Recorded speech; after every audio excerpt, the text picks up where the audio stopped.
Thank you, Calvin. It's nice to have some extra time away from school on PLC Mondays. Many of us go visit shops and food places in RSM, and just about everyone is great about making good decisions while visiting these businesses. There are some, however, who are not giving RSM a good reputation. Piper, Braden, and Violet visited Target to understand how the businesses feel about us. After the school day ends, many students from RSM flock over to the local Target and cause disruptions to the store and employees. So how are these middle schoolers affecting the business? The honest answer, it is a bit of a distraction. Most of them are very, very nice. They just come in and buy their candy and then leave. But a good, I would say like 75% of the time, the middle schoolers are coming in, causing a mess, throwing things on the ground, messing with the toys and stuff like that. Most recently, because of like internet culture, they've been messing with people a lot, which is not something we want. But yeah, it's just a hassle most of the time. We interviewed some of you to find out what happens at the RSM Target. It's always the same people whenever I go to Target. There's usually a lot of makeup being thrown around and just lipstick drawn on everything, and there's cans opened on the floor, always. Like a disaster, like there's toilet paper everywhere, there's like milk on the floor, and there's like makeup boxes unwrapped, and like the items aren't in there, so like stop stealing from Target. If you wouldn't do it in your own house, don't do it at a local Target, because maybe there's not parents at a local Target, but there are people who have to clean up after you. And when you get to my age or the age of the people who work here, you guys will understand. This is Piper, Braden, Violet, reporting from Kara.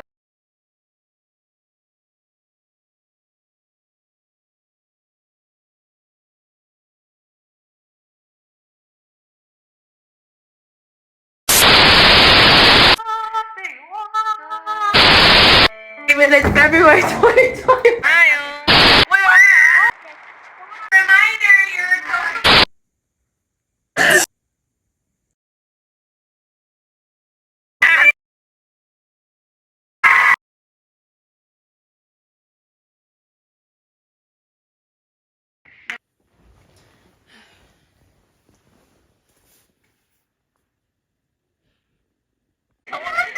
I'm on the first deal, second, what? And then she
you guys heard about the missing children?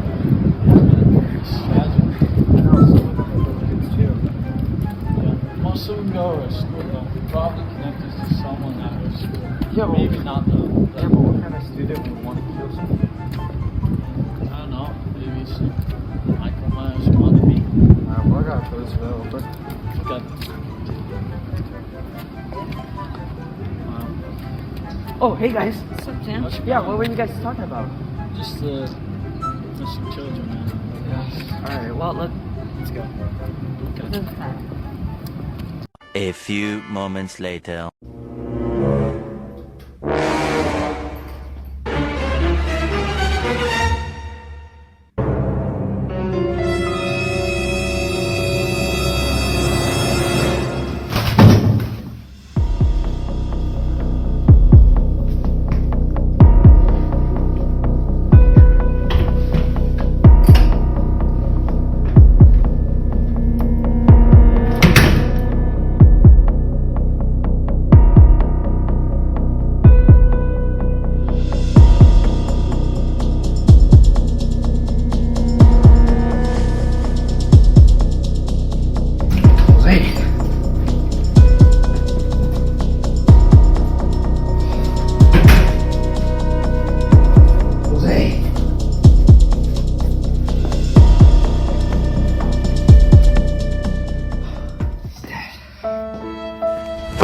Emotional damage.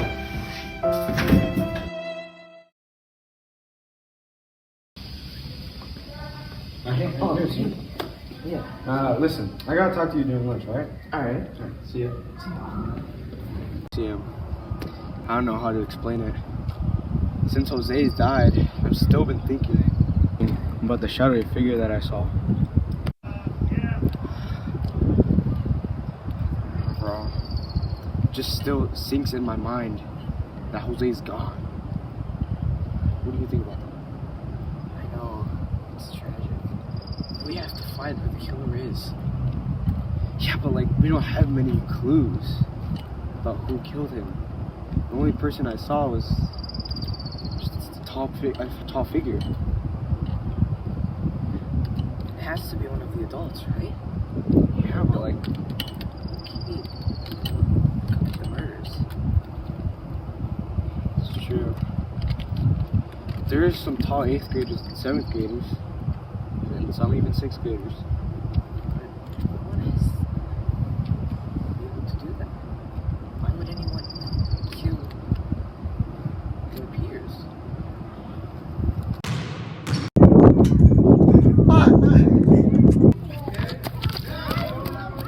So you guys know how far that is? We made a fridge for frogs called Frogs. A bucket for frogs called Frogs.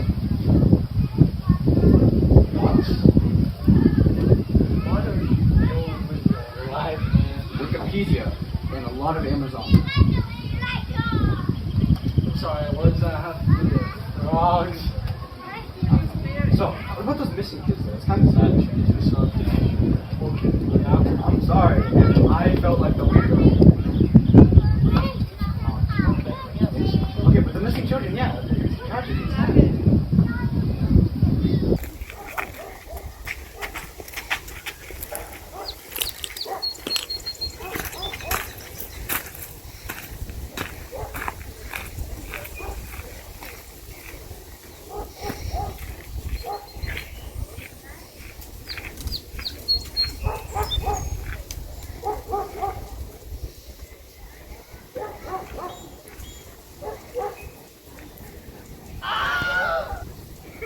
One eternity later.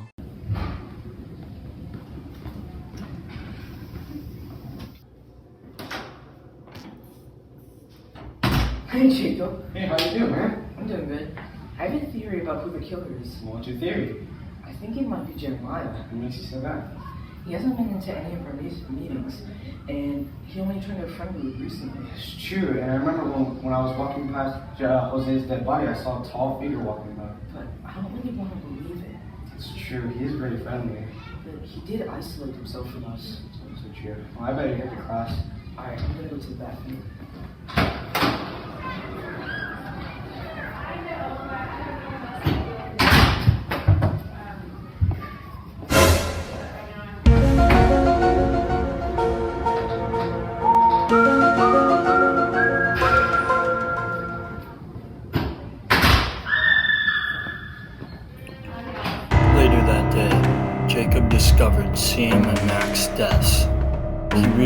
realized that right after he had conversed with Siam about their suspicion, Siam and Mac had been murdered.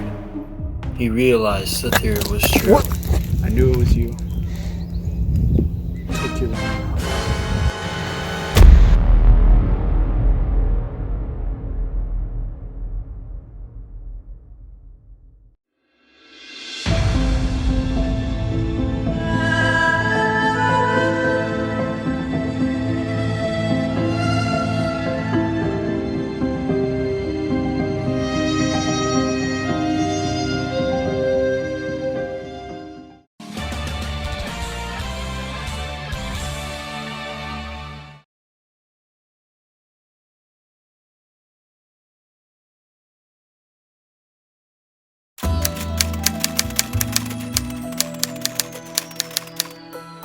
A day in the life of a 7th grader. So I wake up in the morning, I go to school, feeling good and happy, ready for the day to start.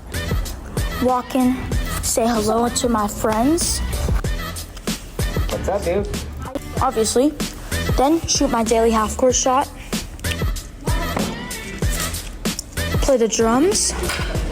No disturbing needed, just chilling.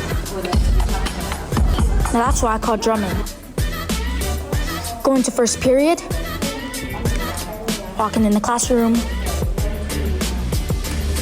Class is done. School's done too. Going skating is my favorite thing after school, and a few of my other favorite things to do after school are surfing, which is my favorite sport.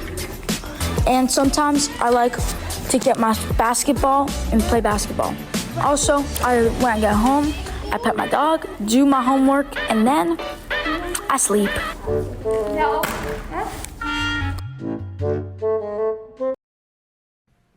Hi, I'm Kira, and welcome to Kira's Awesome Vlog by me. I'm usually in a calm and happy mood, but right now I'm extra excited because I get to go see my family in Hawaii. I love hanging out with animals, especially mine. I take care of mine every single day, which I actually quite enjoy. I like creative writing and doing any sort of art form, which is why art and English are my favorite school subjects. I love horseback riding, and here's my horse teleporting. I don't own her, but her name is Goldie, and as you can tell, she's very majestic. Bye, thanks for watching. My name is Marty, and here's what my average day looks like. Usually, when I wake up, I get a feeling of overwhelming numbness.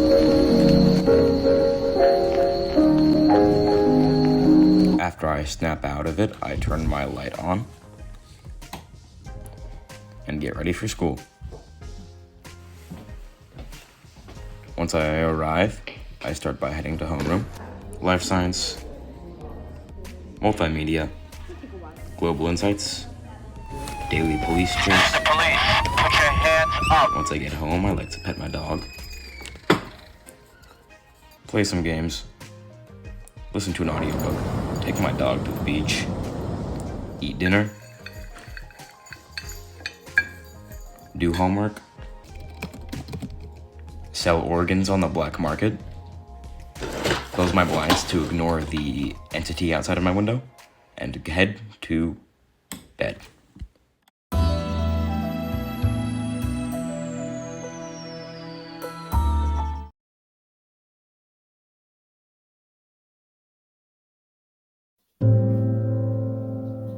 Ton of kids can dream. Many children have ideas. Lots of kids explore. Only a handful can learn a little bit of kids can make. Children have the ability to do anything. They have a seed of growth, and they can become a flower. Help support these children at childfunds.org.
The board game chess has gained lots of popularity recently, pushing the 1,000-year game to younger audiences. Our campus, too, has been impacted by this sudden rise in chess. Club member Ethan Lemke speaks on his experiences playing chess. I became the chess player I am today by playing against my brother at least once a week. Every week I would just play against him, and it would be a good exercise to develop our minds and skills. So some of the challenges I faced in my chess career are not being able to defeat some of the really high-level chess.com bots. AIs are really strong and I can't beat them. I feel that on chess.com, a lot of the new players coming in, I think it's really good for them to learn. I think chess is a great exercise for your mind. If any more people can play chess, then the more the merrier. Chess is not as hard to learn as many might think. Chess Club leader Ron Tall speaks on how one can start playing chess. Really just like get the foundations done. I mean, if you can kind of iron out blunders and get a good opening down, it'll take you pretty far. After that, it starts to get a little bit harder. But once you get those foundations down, they'll be relevant forever, and it'll just be a really good help to get you jump-started in chess. Tall shares his opinion regarding the sudden increase in the popularity of chess. Like I mentioned earlier, it's pretty easy to get started in. Especially here, all you need is to type chess.com in your browser, and boom, you can play chess. Also, it's gotten a lot of boost in popularity from TV shows and movies. The Queen's Gambit was really popular. It got a lot of people to start playing chess, and just all sorts of other chess references. I think the increase in popularity of chess is great. I mean, it's an awesome game. I love it. You know, the more people that play it, the better. Finally, here's how you can join the Torrey Pines Chess Club. Well, to join, it's really easy. All you have to do is show up. There's no process or anything. You just come whenever you want. We're every Friday at lunch in Miss Huntsberger's room 302, and yeah, we hope to see you there. This has been Sawyer Hall signing off with Falcon Vision.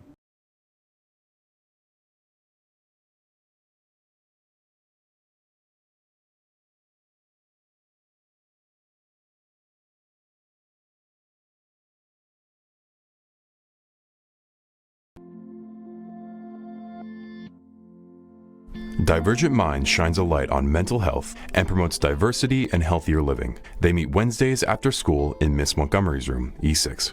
We have open discussions about mental health and various conflicts kids face. We start by checking in about weeks, so if there's something really exciting or something not so great that happened, students can talk about that. We typically have a topic where students can go around and share about their relation to that topic and how that topic affects their mental health. A lot of students find out that people are experiencing, similar things to their peers. I think a lot of our members find a big sense of community and feel that they're heard and important, which is really the goal of the club. Black Student Union is working hard to create an important learning space for all students on campus. BSU meets every other Thursday during lunch in the NPR. Black Student Union is a club where all are welcome to learn about experiences from the Black perspective, and also provides new information and perspectives for non-Black students that just want to know more about Black culture. I have definitely learned a lot more about Black culture because I'm in a club that's teaching about it. Being on board has made me feel a lot closer to everyone. So Black History Month is a really big month for BSU. We get to do all of our cool events and show the school what we've been working on. We have implemented all of the culture classes on campus, classes like ethnic studies, ethnic lit, which was a big impact that we had. If you're curious about Black culture, you're interested, it's just there so that we can kind of grow as a family and learn more about Black culture.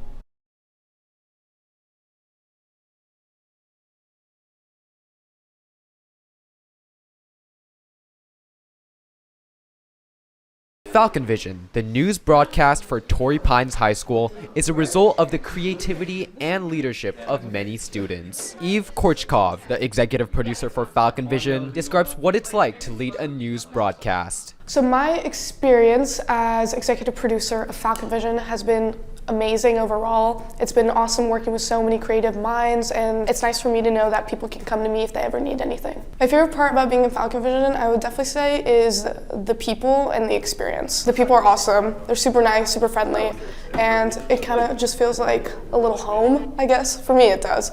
Eve shares some advice for future Falcon Vision members. Don't beat yourself up about something if it goes wrong. Do the best you can, and if you mess up and things get messed up on the way, don't take too many things that get messed up to heart. And you guys are awesome. So if you want to take this class, go ahead. It's awesome. Of course, none of this would be possible without the great equipment provided to Falcon Vision. Mrs. Adler, the director for Falcon Vision, explains the importance of high-quality tools in the broadcast. One of the short-term goals, which also will have an impact on my long-term goal for the class, is just getting better and better equipment and more up-to-date equipment for all students to be able to access the equipment in the classroom. And by having all of these awesome pieces of equipment that students can use and practice with, not only is it replicating what they would use in the industry, so if they went out and pursued this career, they would have a lot of confidence using the equipment because they already used it in this class in Torrey Pines, but also the better equipment we have, the better our shows are going to be. And so that all in all creates a better Falcon Vision and a better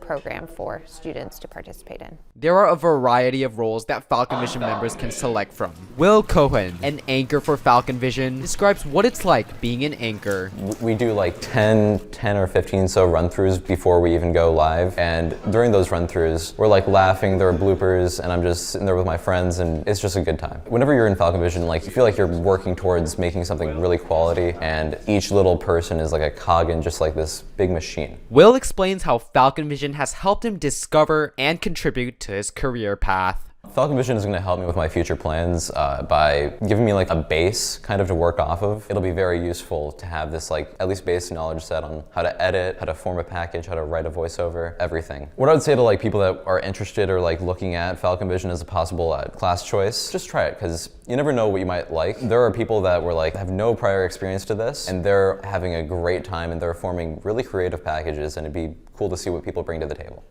Finally, a message from your favorite anchor. I want you for Falcon Vision.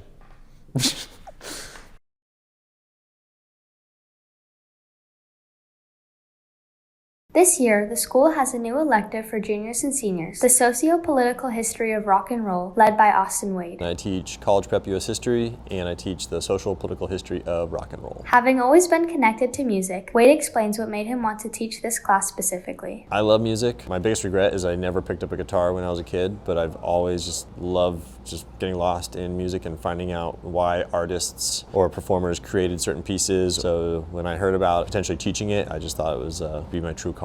Wade describes the components of his class. The basis of it is looking at how society and politics and music all influence each other and how one can't happen without the other. The new class option appealed to many students this year, one of which being senior Regan Gerges, who further explains why she signed up. I think the reason why I signed up for this class is because I've always loved rock and roll. I grew up listening to a lot of Queen and AC/DC and Guns N' Roses. So when I saw that it was an option, I immediately put it down. I think the class is a bit different from other electives because it's a lot about like journaling and, you know, writing your own notes and getting your own thoughts down on paper, which I think is super cool because it makes it so that you can go back and look at it in the future if you want. Another senior, Matt Stacer, had other inspirations to take the class and explores what has been going on so far. I like rock a lot, and kind of music is kind of just always been a part of my life, so it's something that I wanted to learn more about. Right now we're talking about Elvis and 1950s rock and roll, and they'll look at music and find ways that influenced life in the 50s and everything in between. While it's the start of the school year, it's not too early to think about what class to take next year. I would 100% recommend taking this class to others. You just get to listen to some pretty awesome music and learn more about its history as well. Yeah, I definitely recommend this class to other people. Mr. Wade's just a super good teacher. And I'm hoping that by taking this class, you'll be adding some new artists to those playlists and also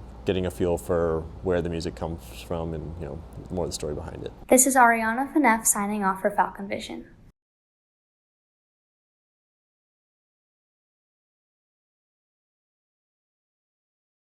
I'm here, I wake up and I don't know what to do. I'm here, I wake up and I don't know what to do. I'm here, I wake up and I don't know what to. I'm here, I wake up and I don't know what to do. I'm here, I wake up and I don't know what to do. I'm here, I wake up and all of a sudden I'm here. Then there and everywhere, and I am sitting here on the balcony, looking down on how far I can fall and how far I need to climb. People tell me about all of my mistakes as I'm trapped on the inside. on the inside, always looking in. I don't know what I do. Are my friends real? And then there's the dark thing in the corner, the dark thing in the corner, the dark thing in the corner. There's something eating at me, consuming while I wake, like a parasite, except I know it's there. But wait, I choose to ignore it, but it's eating me from the inside. I just need help, help, help, help, help, help, help, help, help, help, help, help, help.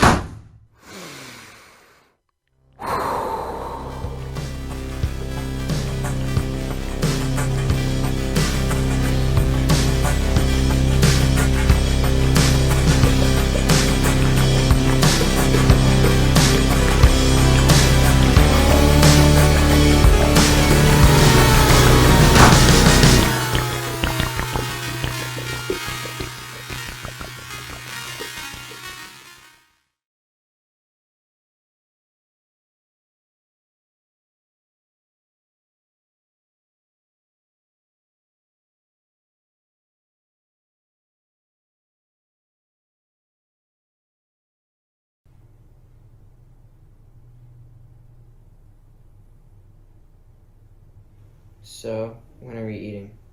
I'm not that hungry.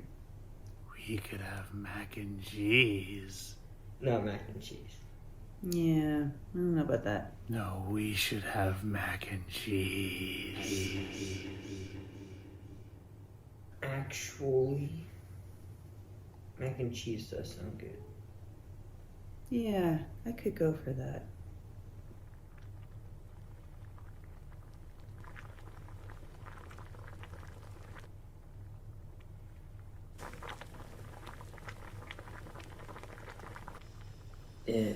Is it done yet?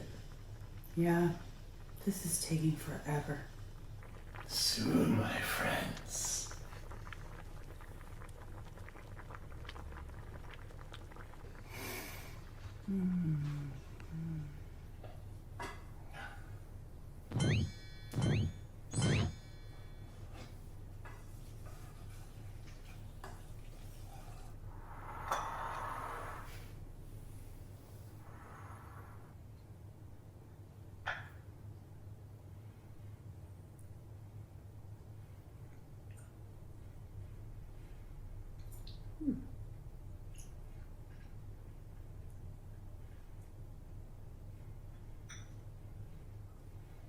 It's pretty good, actually.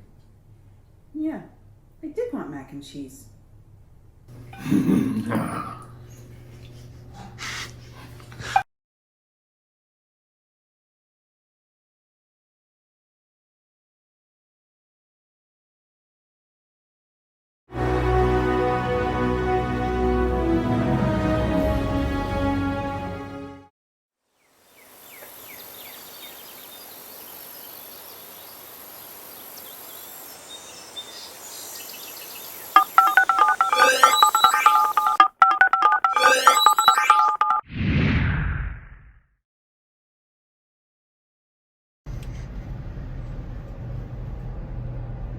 This is the source for my presentation.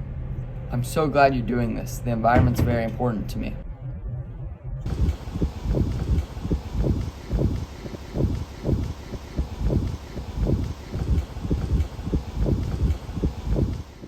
Every decision we make can impact our lives in ways we can't even imagine. I know this from personal experience.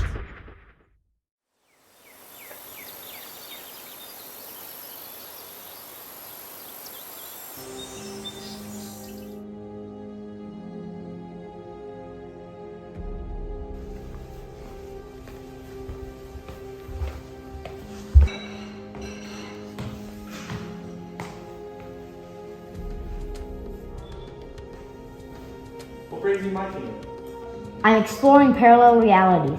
What have you learned so far? You've got a very lovely kingdom. I see all of you people follow you. Thank you. Now let's get back to work. May I watch you work? Sure. Rob, what's the news in my kingdom? Honorable leader, the Zemetics are acting up again. We must exterminate them. Ready? What are you doing? I must do whatever it takes to remain in power. Rob, take Alex away. Why are you doing this? Why are you killing innocent people?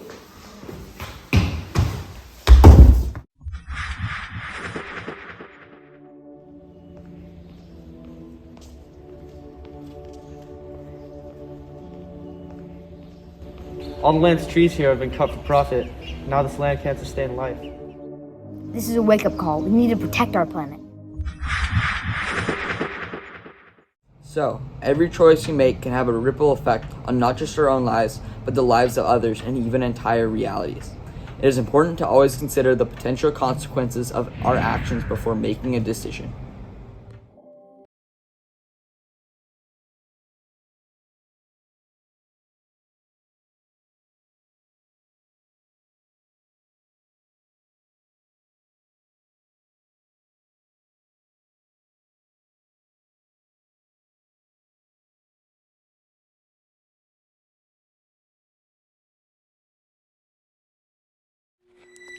Who never wanted maddest joy, remains to him unknown. Within its reach, though yet ungrasped, desire's perfect goal.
Hey, you recording, man? Yeah, I'm recording. Are you recording?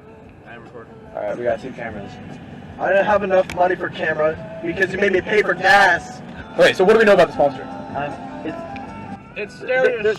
Chill it. There's no proof that there's a monster. It's just 5 kids went missing, and we've been hearing screams, unnatural screams, and So wait, where are we driving now? we're gonna go drive to the spot. We can go check it out. We're gonna document it. How you doing? I don't like this, man. Oh, wow. Did the monster do this?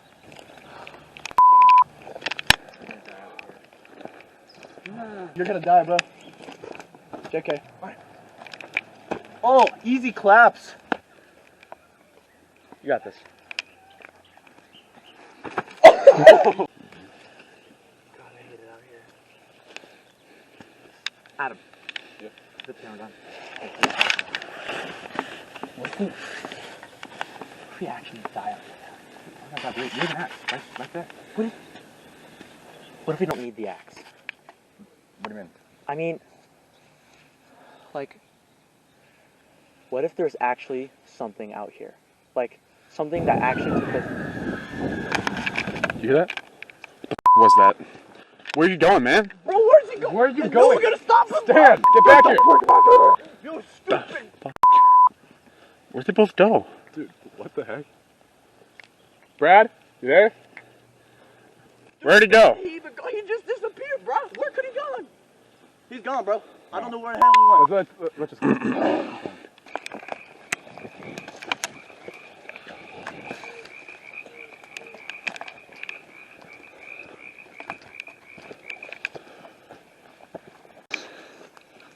I don't need no lights. You know what they say?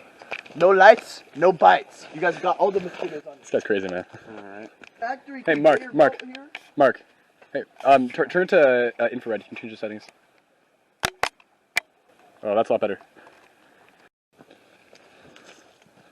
Wait, guys. Look what I found. No. Wait, those stands? My brother! Those are Stan's glasses. No. He's dead. No. Dude, you see this? I Guys. see it. Stan! Stan, where you at? Stan! He's gone, bro. Holy sh**! What is that? What the f*** is that? Jeez, oh, we gotta run! Run! Oh my God! What the f*** is that, man?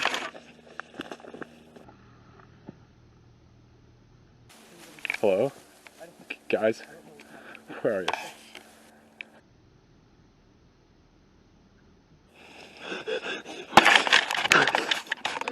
This place. Ow! Where did everybody go? I don't know what's happening, but everybody's gone. It feels like I've been here for days. There's definitely something out here.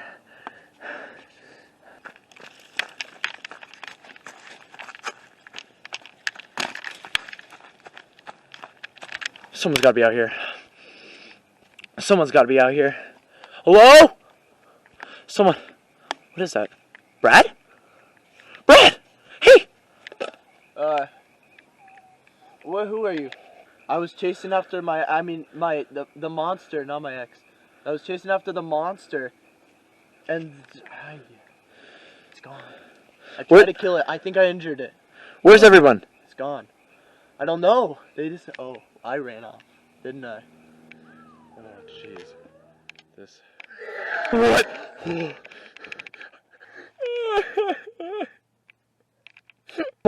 Come on, Adam. Snap out of it. Okay. Gotta find Brad and Stan and Mark and everybody.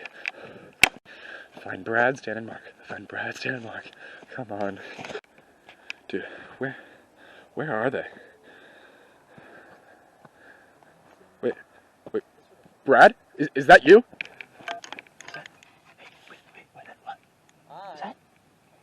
Is that you? Hi.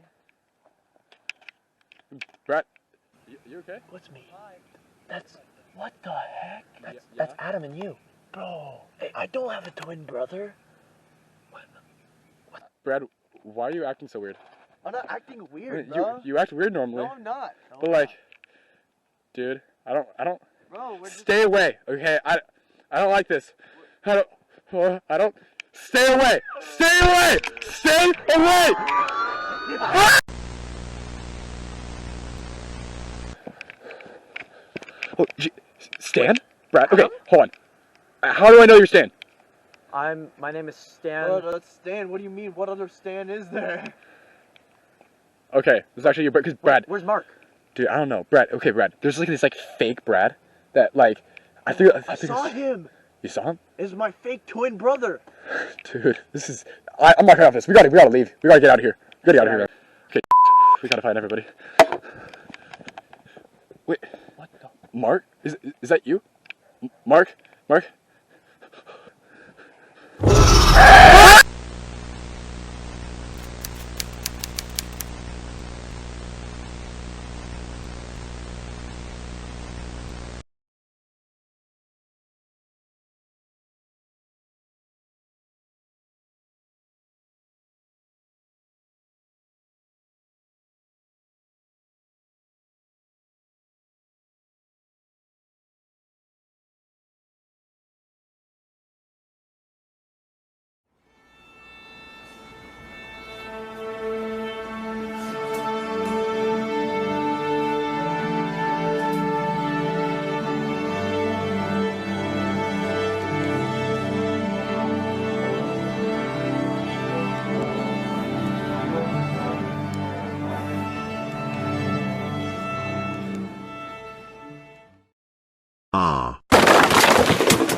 Sorry about that. We ran out of budget for a walkway. Hi, I'm Noah Slepsovic, and I am the director of the film you are about to watch. Or at least, part of it. There was originally going to be a much more complete film, but that requires more than only 4 months of production. However, that does mean I spent $750 for this Kermit puppet all for nothing. However, I am glad to be here, and my journey with this school and festival has been one to remember, so thank you. Anyways, I hope you guys will enjoy the film, or at least tolerate it. Enjoy. Come out, Noah. You need to pay your taxes. God darn it, the IRS is here, gotta go.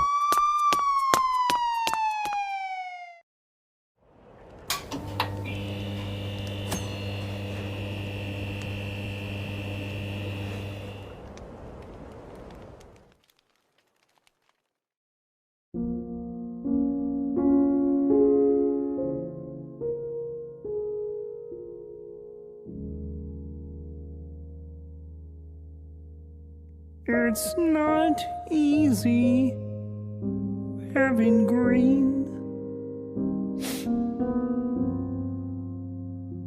having to see each day the color of deceit.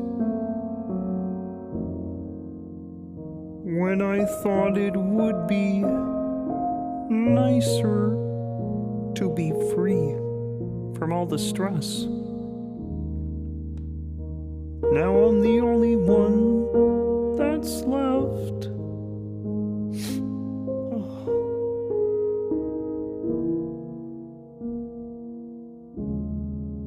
It's not easy having green. When you give away your only friends and family. And people die for a dollar, 'cause it buries their doubt. With yachts on the water and a house on the hill. You know? But green gets blood on your hands.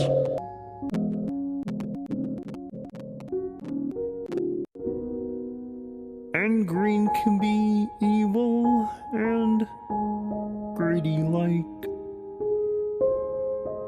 Though green can be big like an ocean, or important like a mountain, yet it's the death of me.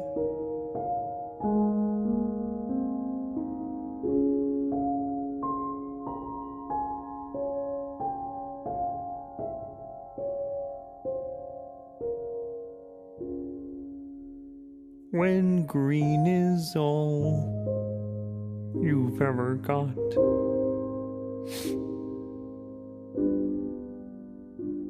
It can make you wonder why. But why wonder? Why wonder?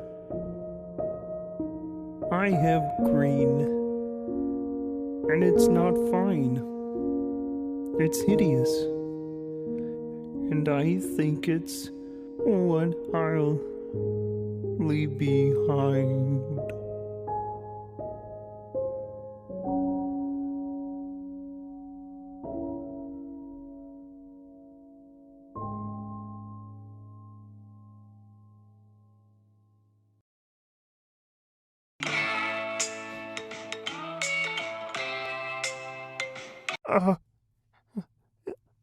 Hello? Hey, Kern, what's up? Oh, nothing. So how? Oh! Anyways, what's up, man? Hey, I heard some good news is on its way, so I think you'll be interested. Uh-huh. I won't get all the info till tonight. That's fine. Just meet me at the usual. And never forget, Kermit. Better call Saul! Okay, I'll see you tomorrow, man.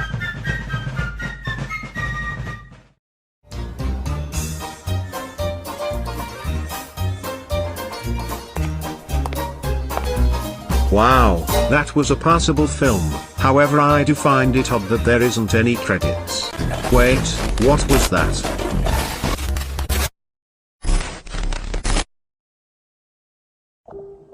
Oh, Kermit, another victim of the Matrix. You were so innocent, so pure. Look what the Matrix has done to you. Drowning in your own guilt and shame. Your friends are dead, and you're left to pick up the pieces. As I sit here, I watch, I wait. But until then, I have you, Kermit.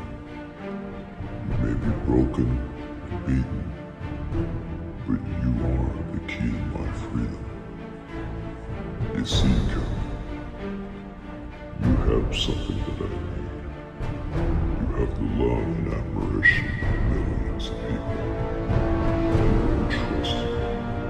People who believe in you. And you know what I see when I look at that. Power, Kermit. Power to spread my message. My ideas.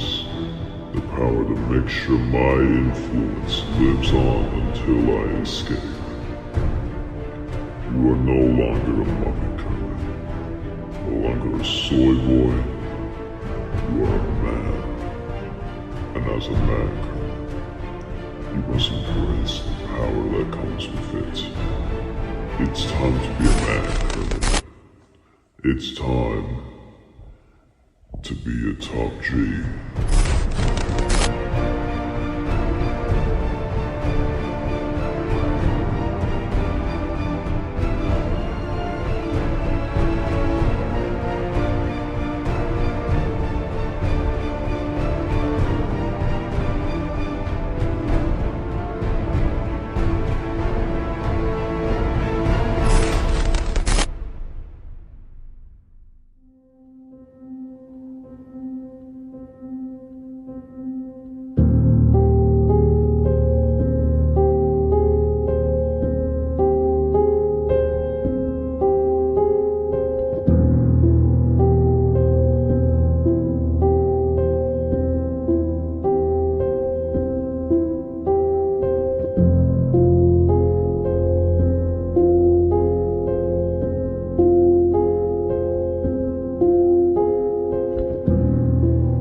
Butterscotch ruled the backyard.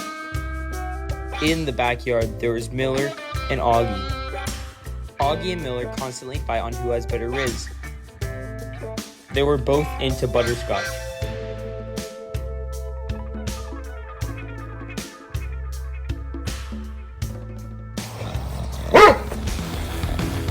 To prove who has better riz, they fought.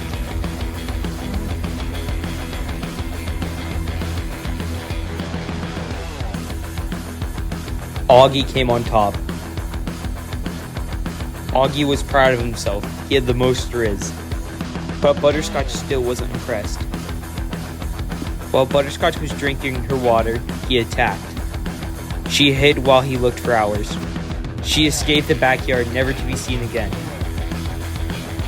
With no ruler, Augie took over the backyard. Augie grinned with riz. But he wasn't the only one in the backyard.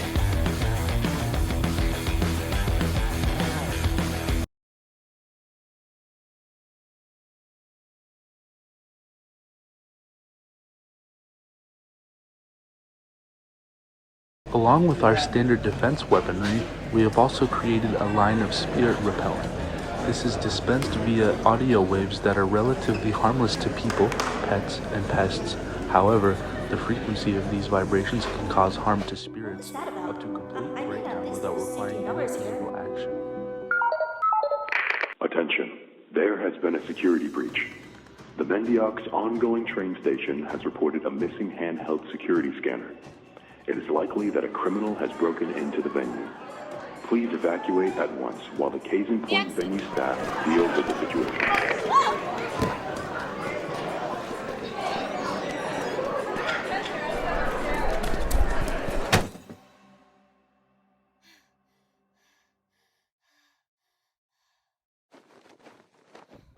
Who's there? How'd you get in here? The door was locked. The door wasn't locked. I swore. I locked the storage room. You're supposed to go to the switcher room, or the bathroom, or outside even. Not here. The scanner! You see, following your little shtick last month, you've been inciting a little change of policy. Some country bumpkin rolling up to a Kazan presentation and challenging spirit notions. So, you're gonna kill me for that? Incapacitate, actually.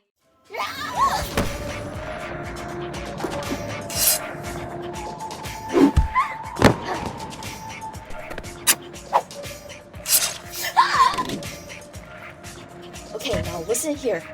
You really think that these...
Здравствуйте и доброе утро, товарищи.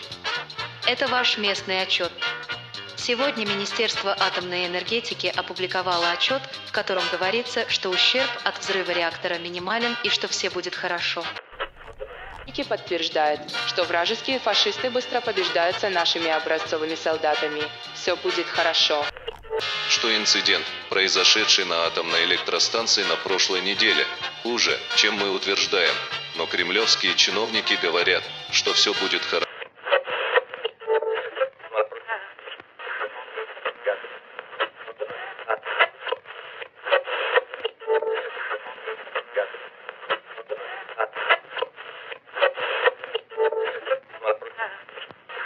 Два года назад мне дали должность в Министерстве информации и печати. Я работал всего лишь звукорежиссером, но знал свое дело. Сначала я был благодарен за предоставленную мне возможность. Но вскоре я узнал, что только что, спотыкаясь, прошел через врата ада. Моя реальность перевернулась с ног на голову. Все, что, как я знал, было правильным, теперь оказалось неправильным. Я хотел бы услышать, что цензоры решили сохранить в истории и из нее. Я бы услышал о вмешательстве правительства. Я хотел бы услышать то, что считалось безопасным для нации. Но то, что они считали лучшим для страны, было ложью. Зачем говорить людям, что мы теряем людей на войне, когда мы могли бы просто солгать? Удерживая людей, заблудившихся в тумане. Я не мог стоять в стороне и просто наблюдать. Я пытался что-то сделать. Я пытался донести послание до людей. Но они прервали меня и арестовали. Первый раз за вами наблюдают всю оставшуюся жизнь. Никогда не бывай один, пока не упадешь. Во второй раз ты уходишь. Навсегда. Это письмо я получаю во второй раз. Они всегда говорят вам: «Все будет хорошо». Это раздражает, понимаешь? «Все будет хорошо». Это такое вопиющее, неважное предложение. Потому что, может быть, все будет хорошо, но пока все плохо.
Between September 23rd and 25th, Chuzzy Champs, a prestigious robotics competition, was hosted at Bellamere Prep in San Jose, California by World Champion Team 254. Team 3647, Torrey Pines Robotics Team, was one of 40 teams that was invited to this competition. I would describe Chezzy as an event that's off-season event. Unlike our season events, which, you know, if you win, you get a ticket to Worlds. It's more for fun, but this event is a little different than some other off-season events because it's a really competitive one. Chezzy is a really great place to try out a lot of new things because you're competing with other teams that are just so insanely good, and it's a great place to learn about new mechanisms and new ways, like new systems and new ways to do all of the things. So it's just a really great place to meet new teams, meet new people, and try out new stuff. Team 3647 outlines what they want to get out of Chezzy Champ. Hope we win, get on a good alliance, we win. But realistically, I would say just nothing goes wrong. That'd be good. Yeah. We just fixed our turret so that it always aims. So instead of the driver pressing a button to aim, which kind of slows down our time to shoot, we have it so that it's always aiming, so it's always tracking the target. So whenever the driver wants to shoot, it'll just speed up the wheels and just push the ball through, which is a lot faster. So it's harder to defend us. Team strategies, we're gonna communicate well. We're gonna work our butt off. We're gonna have some fun. You know, we're not gonna take it too seriously, but we're not gonna goof off too. And I think, you know, work as a team and try to learn some stuff too.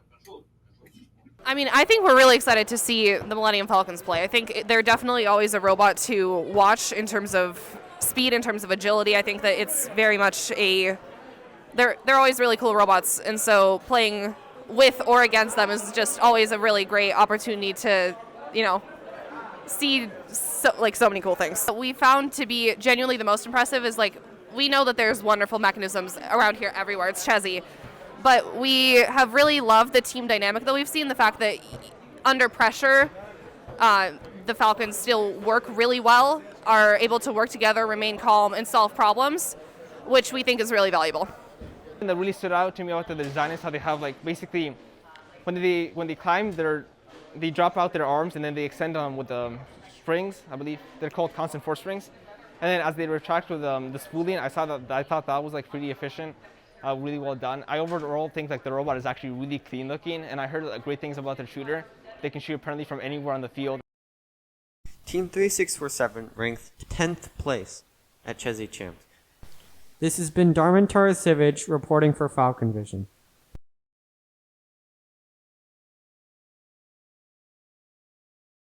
The first LEGO League is a competition that was created using LEGO robots. Students would build the robots and compete on a table which provides challenges, different obstacles for them to use. In addition to that, they must come up with an innovation project, and then all underneath that is their core values, which is the fundamentals for ensuring that the team is a competitive and respectful team. My role in FIRST is I am the booster president for the Poway High School robotics team. I am also the head judge for the competition today. My favorite part of FIRST Robotics is seeing the growth of the students. Seeing a student walk in not knowing anything to being inspired and then taking ownership and taking pride in what they do. My role on the team is I'm a coder, so I kind of make the code for the robot as it does its task. Really just getting together with other teams and meeting new people is really one of my favorite parts about this.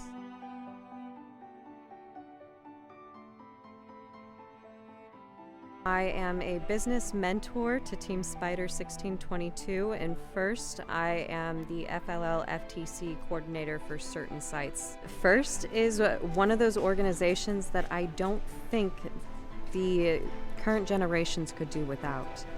It's a catalyst that helps take ideas and make them into a reality, and that is something that the generations of today really, really need. Opportunities like this are really helpful because kids really like coding and figuring out building cool robots that I think are amazing, and kids like young kids can be very passionate about this, and it really helps them follow their dreams and get to goals even later in life. An organization that not only teaches kids the meaning of working together, core values that are lost in society nowadays, but also the ability to strive for something so much more than they ever could have thought possible. If you have any influence of the younger generations, the elementary and middle school levels, so highly encourage them to get involved. They will enjoy it, and it's a lot of fun. STEM is the future. Unfortunately, we can no longer do things just by the fruits of our labor. Now it takes mind. And STEM is going to be the thing that is going to drive us forward. When I grow up, I kind of want to be a mechanical engineer, and I know that includes coding and some part of a lot of computer skills and building skills. So this really helps me follow my dreams.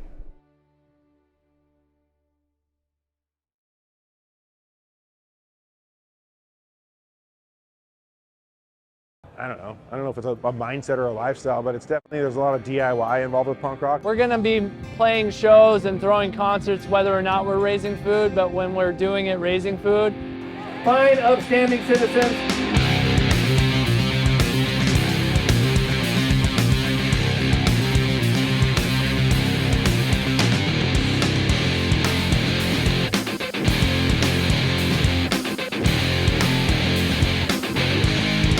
Come to a concert, but bring food when you come, and then win free stuff and raffles and auctions. And so we really just want to make it enjoyable for everybody. And if you do it at a brewery, it's all ages, and people can bring their families, and it's a whole day. It's like an event kind of thing. We were in a different band 14 plus years ago. Our singer Dan Hernandez was like, "Hey, let's do a food drive." We were like, "All right, cool." So we did a food drive. You see these red barrels that are full. I mean, the first show was half a barrel.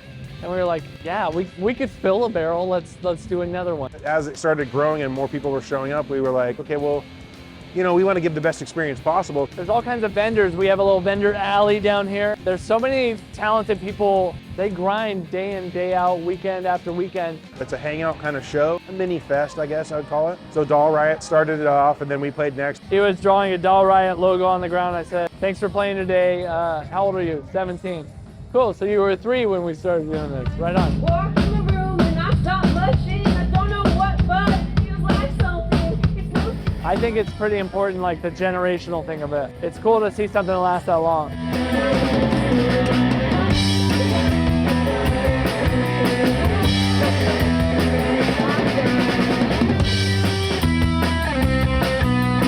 Punk is huge, and there's a lot of, you know, punk fans out there.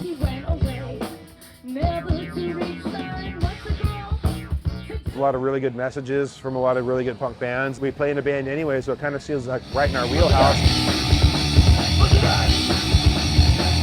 When you play music, it gives us this 40-minute gap in the day to disappear.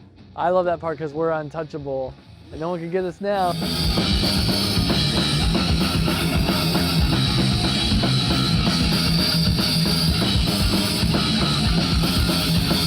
The biggest contributors are the people who show up, you know, it's the fans, it's the people that are here.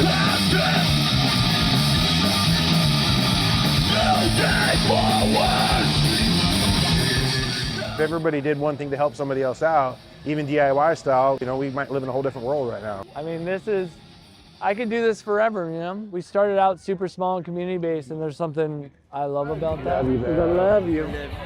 I appreciate everybody that's helped keep Punk Rock Food Drive a thing worth doing, you know? $10 to Beach City Smoothies. What is the number? Let's talk about that. I wouldn't do it if nobody showed up and helped, and these food bins are full. Makes me happy, makes me full. Because members of the 7-Up Corporation are not eligible to play. Let me get that sheet, buddy. I'll start talking about the thing. Whee! Dude, man. I thought it was in here. Dude, it's in my pocket, man. It's supposed to be in there. How embarrassing. I feel like we're at 16. Nah, 6:45? What time is it?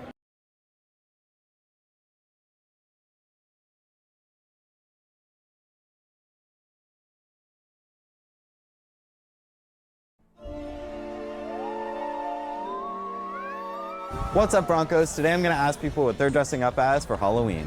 What are you dressing up as for Halloween? Oh, shoot. Okay, I have 2 ideas. Number 1 is Betty Boop. Number 2 is the Onceler from the Lorax movie. I'm not sure yet. I'm being Robin Buckley from Stranger Things. Oh, you have it planned. Dude, I got it planned out. I was thinking of going as like a ghost. Me and my friends were supposed to do a group costume, but they just flaked out and disappeared. I don't know where they've been lately. Oh. No idea yet.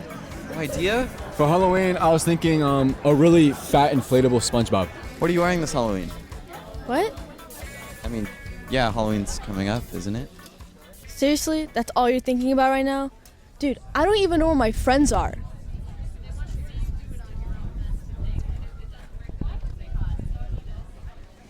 Okay. Hey, excuse me. I'm with Bronco TV. There's been some strange disappearances with students around campus. Do you know anything about that? Now that I think about it, my friend Mike, he volunteers in the office with Becker. I haven't seen him in a while. It's kind of concerning. I'm sorry. It's fine. We have a case on our hands. Follow me. Oh, there he is. Let's go talk to him. Hey, Mr. Becker, can we talk to you for a second? Yeah, sure. What's up? So there's been some strange disappearances on campus. What's that been about? Oh, don't worry about that. We got things taken care of. There's nothing to worry about. Don't worry about the PAC. But I never said anything about the PAC.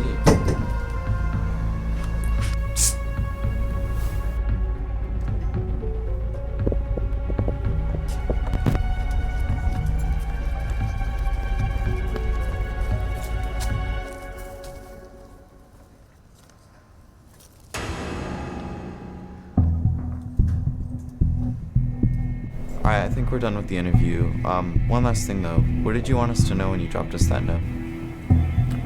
Oh. Yeah, you guys need to stop this little investigation. What do you mean? I know this is intriguing, but you could end up like one of the missing kids. What are you talking about? Just, I've said too much already. Just stop. Whatever the investigation, the kids, stop. Right? Avoid Becker. And stay away from the PAC. I've said too much already.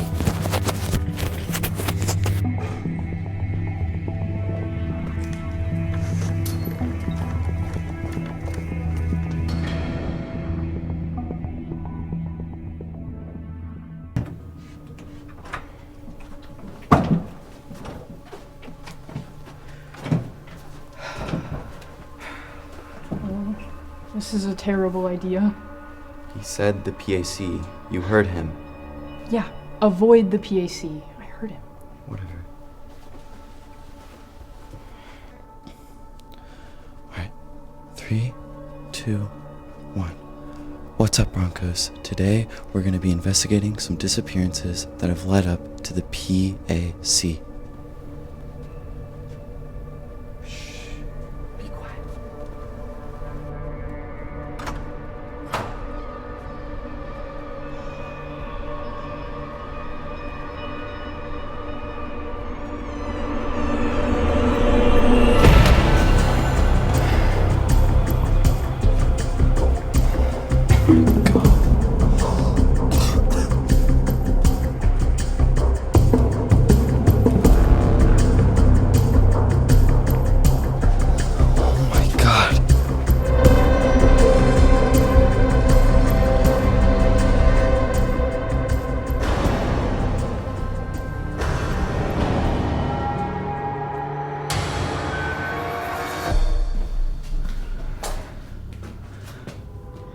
I told you this was a terrible idea.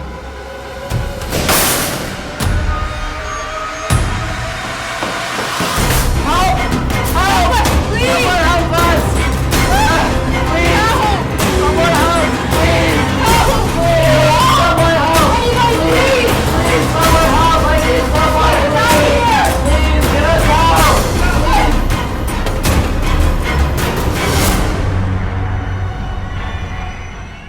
I told you not to come.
Hey Jenna, you're up early.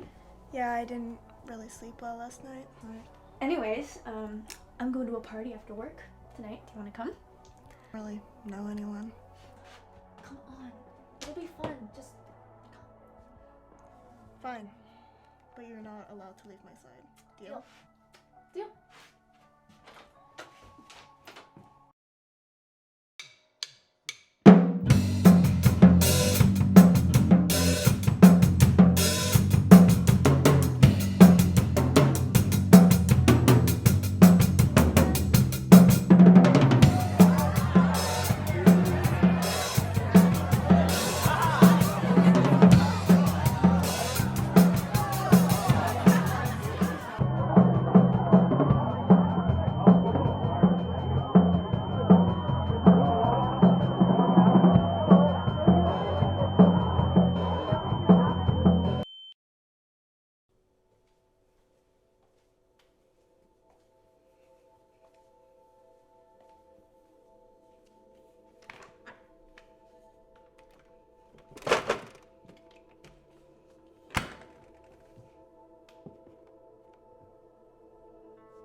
Hey, Julia, do you know who this box is from?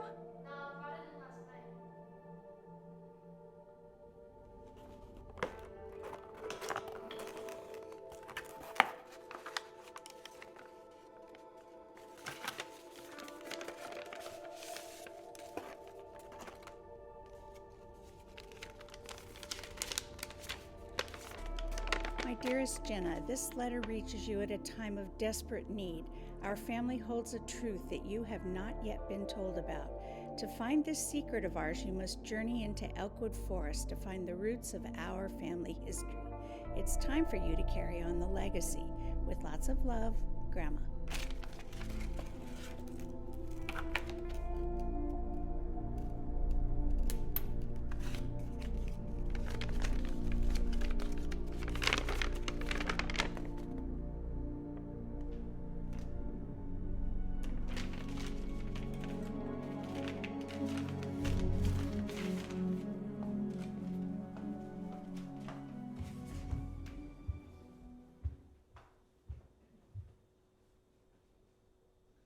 Hey, Jenna. Can you help me with the... Jenna?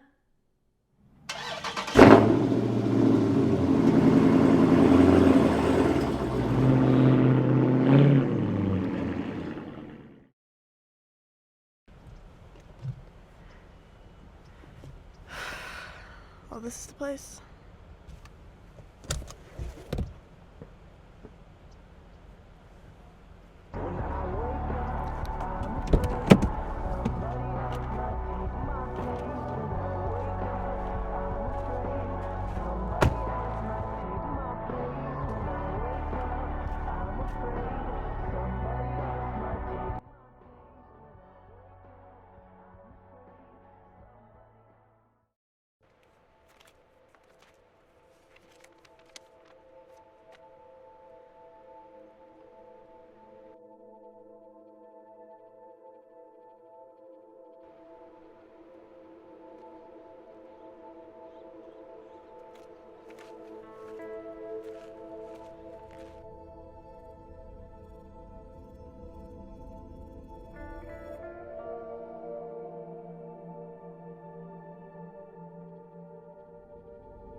My dearest Jenna, I assume you have realized that this forest is a special place. This is where our family comes from. Generations of our ancestors have found themselves here, and you will too.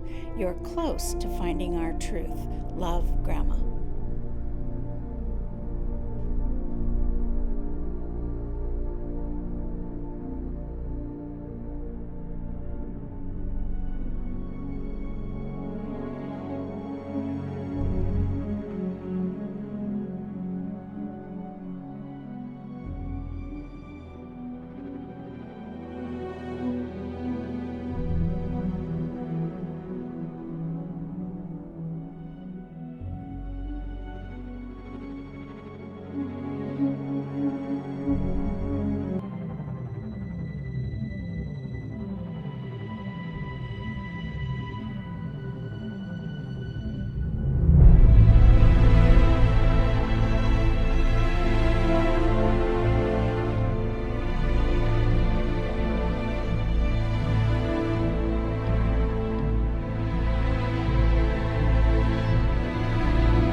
Okay. I wonder what you'd say if you could see me right now. I know what I'd say to you. I see you every day, and I think of what I might say to you if I could ever talk to you. But now I don't have to imagine that. I'm making these videos for you. And someday I'm going to show them all to you. And I hope.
I've been thinking a lot.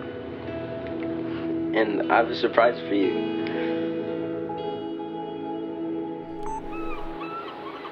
You're all the way out there. What is it, a 6-hour flight across the Pacific? I have to find a way. I have to come and see you. Mom left. It's been 3 weeks. There's nothing here for me anymore. It's all out there. You're out there. Here. I have to find a way.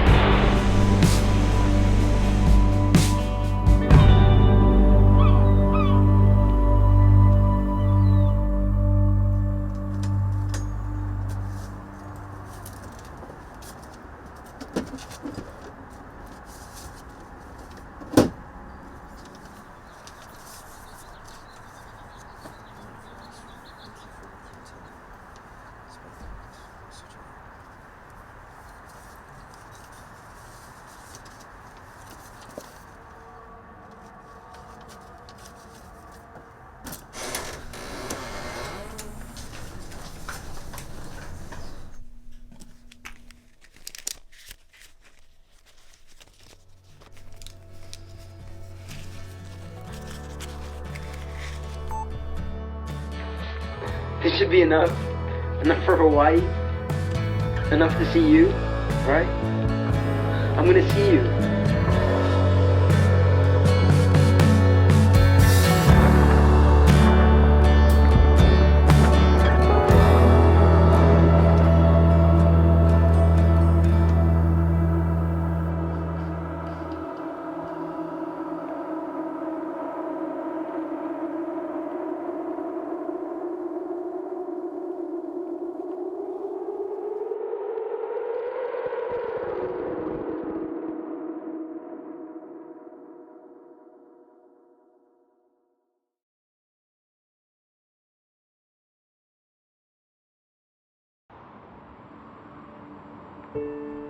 Benjamin, this is HQ.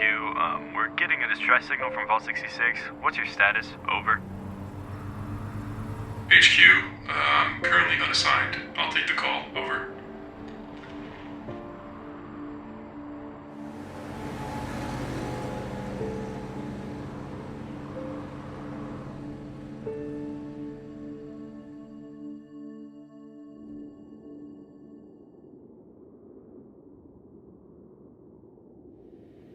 HQ, I've arrived at the vault.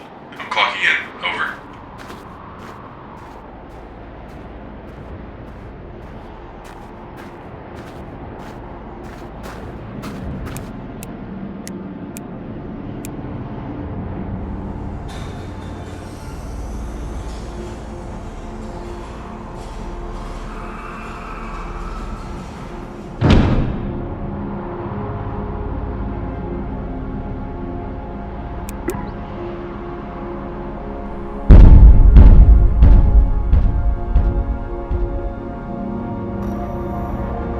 There she goes.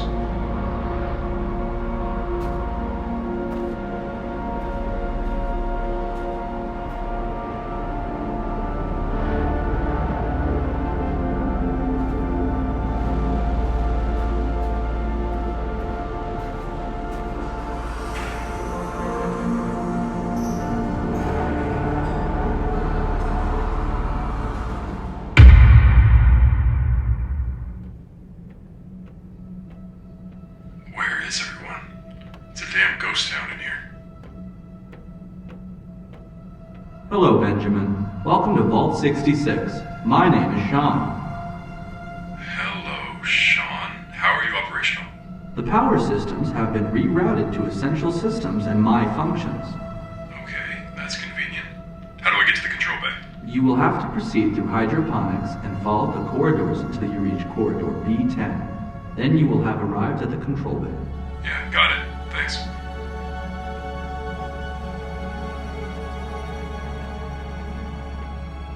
Sean, how long has it been since human activity? The last human activity within Vault 66 was 8 months, 43 days, 14 hours, and 3 minutes ago. That can't be right. Storm probably froze over your chipset.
Sean, what's the damage report? The facility has experienced no structural damage. Sean, damage report. The facility has experienced no structural damage. The storm's doing a number on your hardware.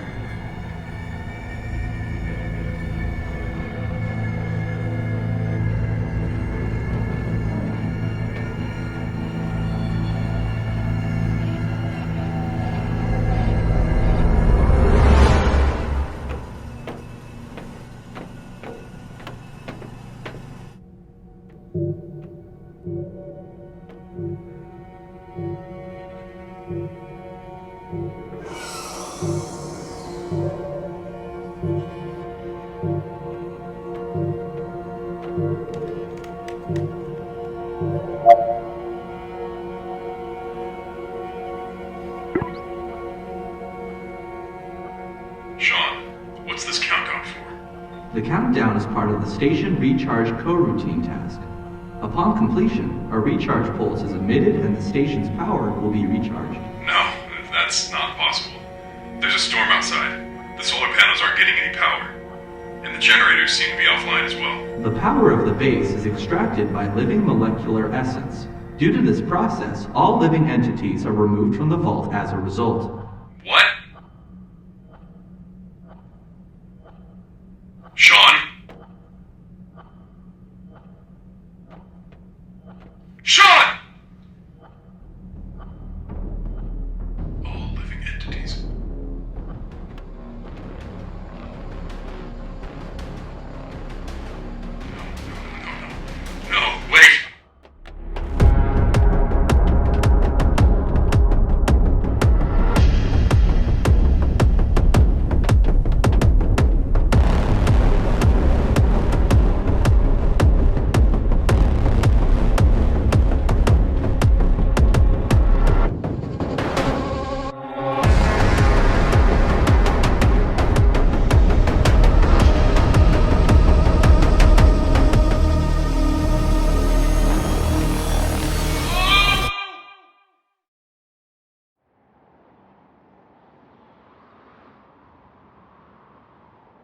Vault grid power restored.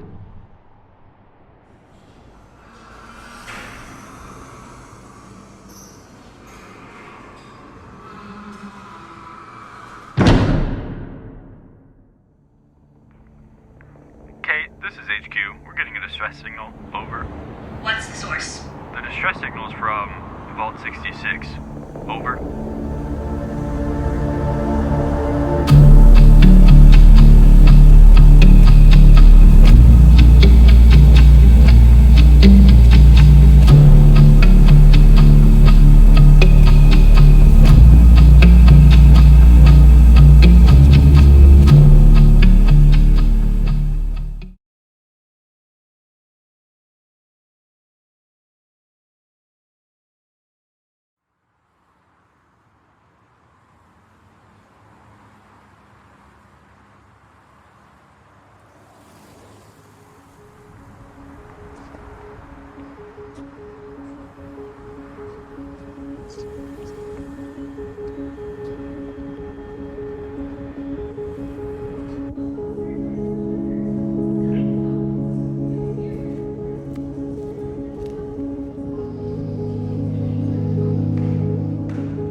You look good.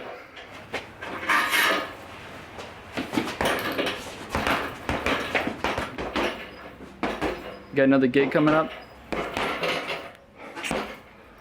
Yeah, I'm fighting McLaren next week. Well, that's a glass job I've ever seen. Look, Eddie, why are you here? Look, I mean, no offense and all, but my hotshot big brother who hasn't spoken to me in 3 months just happens to roll by my house to preach on me or something? Yeah, I thought so.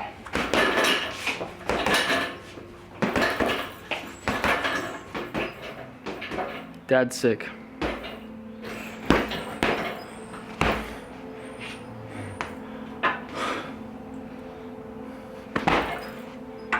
What'd you find out? A few weeks ago, he went in because his chest was bothering him. So he's on treatment? He doesn't want none. What? You know how he is. Stubborn. If you think it's your fault, it's not. He's a big boy, can make his own decisions. It's out of the wire, Anthony. He's got a few days.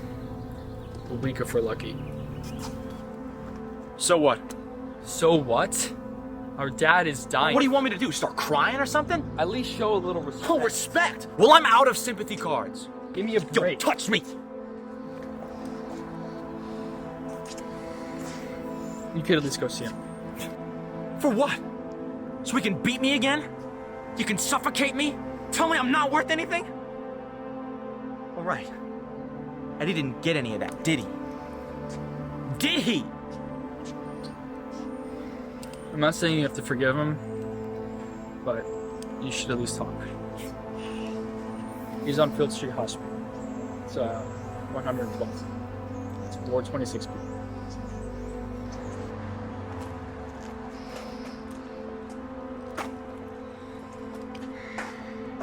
It's good to see you.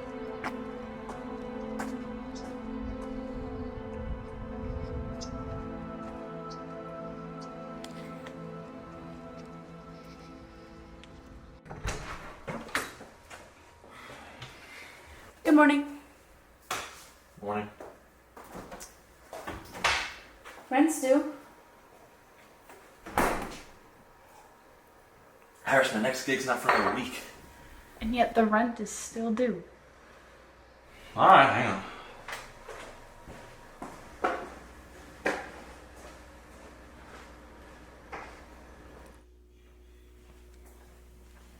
Alright, knock yourself out.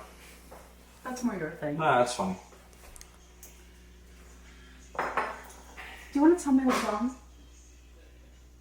What's wrong? What? Well, you've got this look on your face.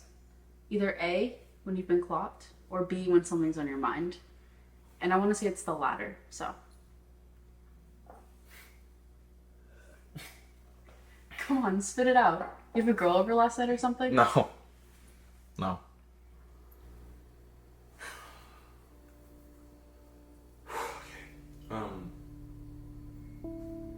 My dad. My dad's dying. My brother, he wants me to see him. So what's stopping you?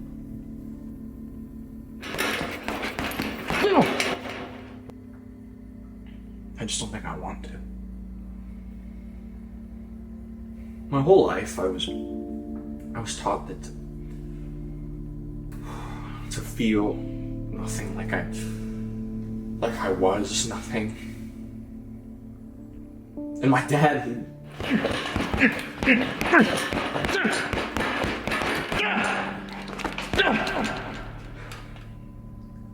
he made sure of that.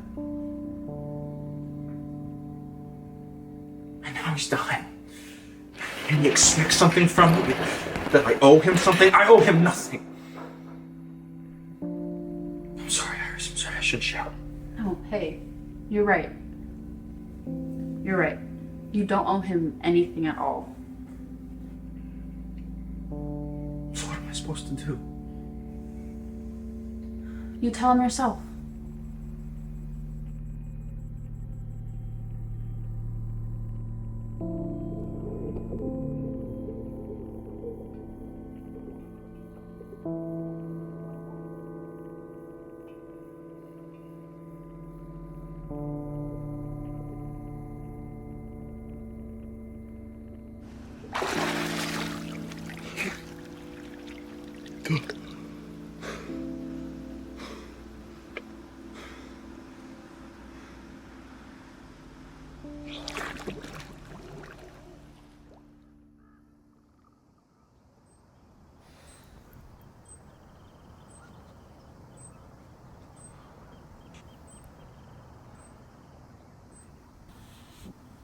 God, that is some view, huh? Heard you're dying. Lord, no small talk for your old man. Yeah. They said about another week. You know what I said? I said I'd rather spend my time living my life rather than just rotting away in some hospital bed. Why? Why what? Why didn't you want treatment? I mean, they could have given you more time. Time. God, you just like your mother. Don't. Don't you dare.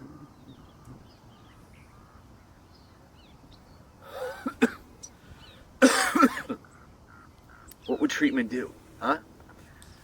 Buy me another month? You know, maybe a year? It's a waste of time. It's something you know a thing or two about, too. Don't you? You know, believe it or not, I didn't come here to fight. Yeah? I came to set the record straight. About what? I remember when I was a kid. You'd come home from work, or God knows where. And I was so afraid of you. But now you're just some crazy old man. I guess I just wanted to tell you to your face.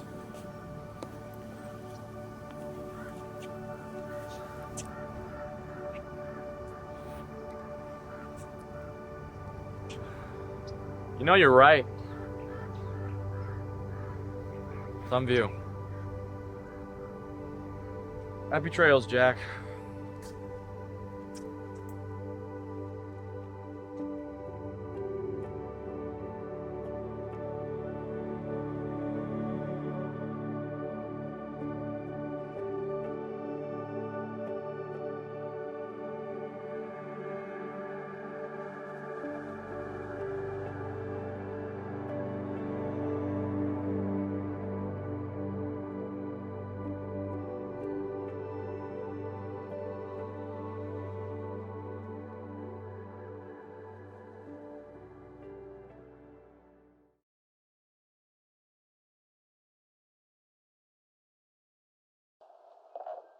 Hello, Duck City, and by extension, America.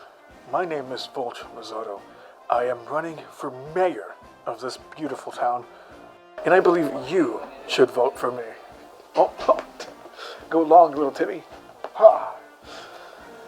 Speaking of little Timmy, there's a couple issues I would like to solve with my candidacy. For example, I don't like them. Why are they there? Duck-human separation in our county. It is inhuman and an animal. Vote for me, Volch Risotto, and help me make this city take flight.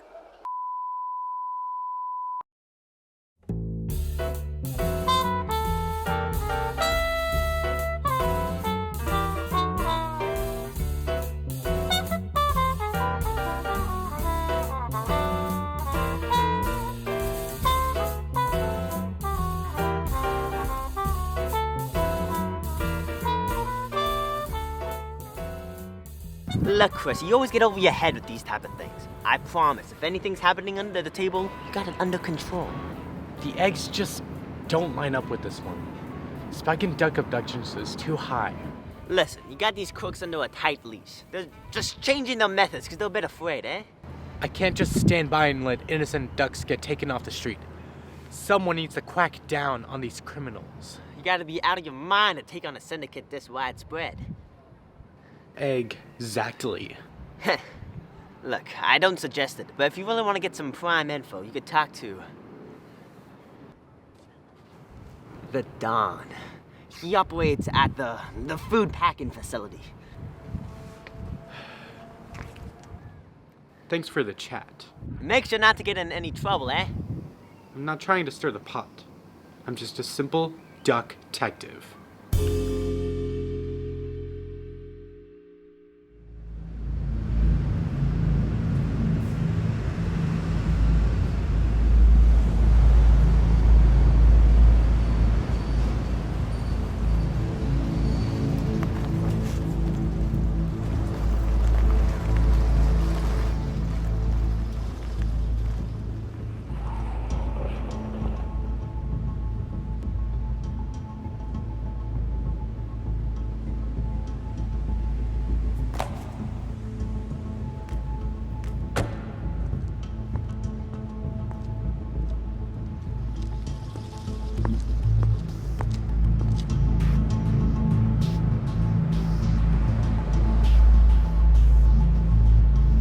Hey.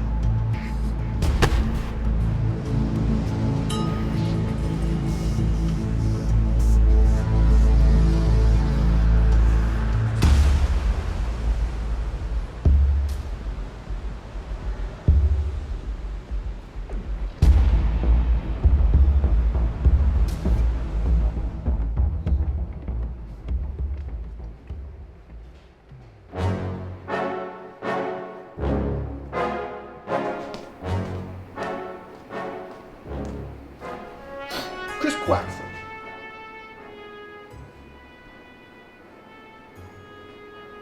I don't believe it. Chris Quaxon, rolling in the dirt. Don't take this the wrong way. I'm just here because you know something. What's got you scrambled, Quaxon? We're just a simple food storage facility trying to keep this city fed. Bad eggs don't make a good omelet. There's something shady happening here. A puppet master. I want you to lead me to the roots. Well, aren't you a smart guy, Quaxon? We're birds of a feather, you and me. We just want what's just. Don't think we're the same. You suck the city of its dreams. Feed the sickly cycle of crime. Your pond of wealth will soon dry up, and along with it, your cruel syndicate and its associates will lose their wings. Shame you think that, Chris.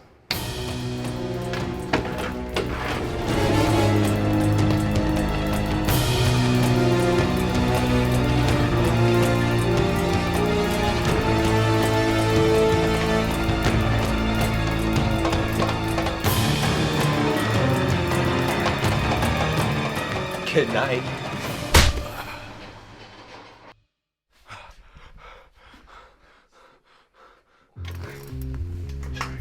Sorry I had to come to this, Quaxon. The way I see it, if you ain't climbing the beanstalk, you're just a sitting duck. Where am I? Who's behind the abductions? It won't do you any good to know, but we're in cahoots with the most powerful man in the city, Volch Zodo. That quack of a politician, huh? He's no quack. He runs this city from the comfort of the Zodo Theater.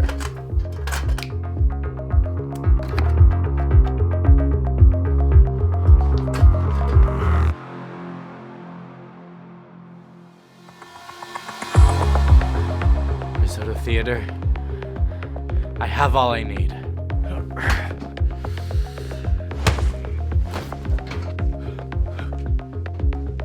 You won't make it far, Quaxon.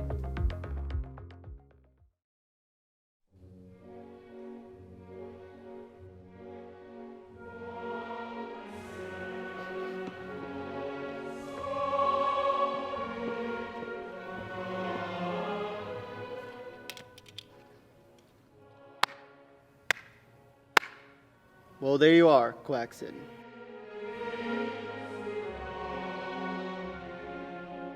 You look a lot different in your ads, Volch. Oh, Mr. Risotto's taking care of much more important business.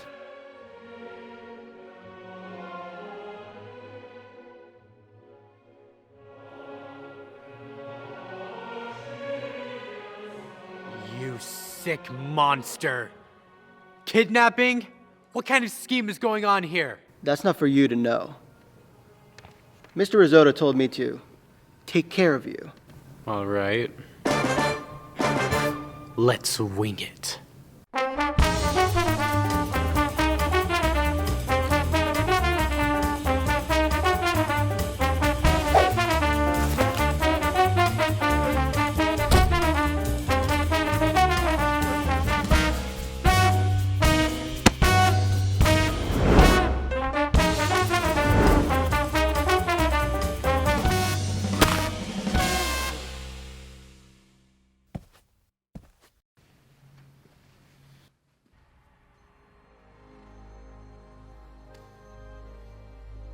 Thank you, my feathered friend. The fight's not over yet. We still have a city to purify.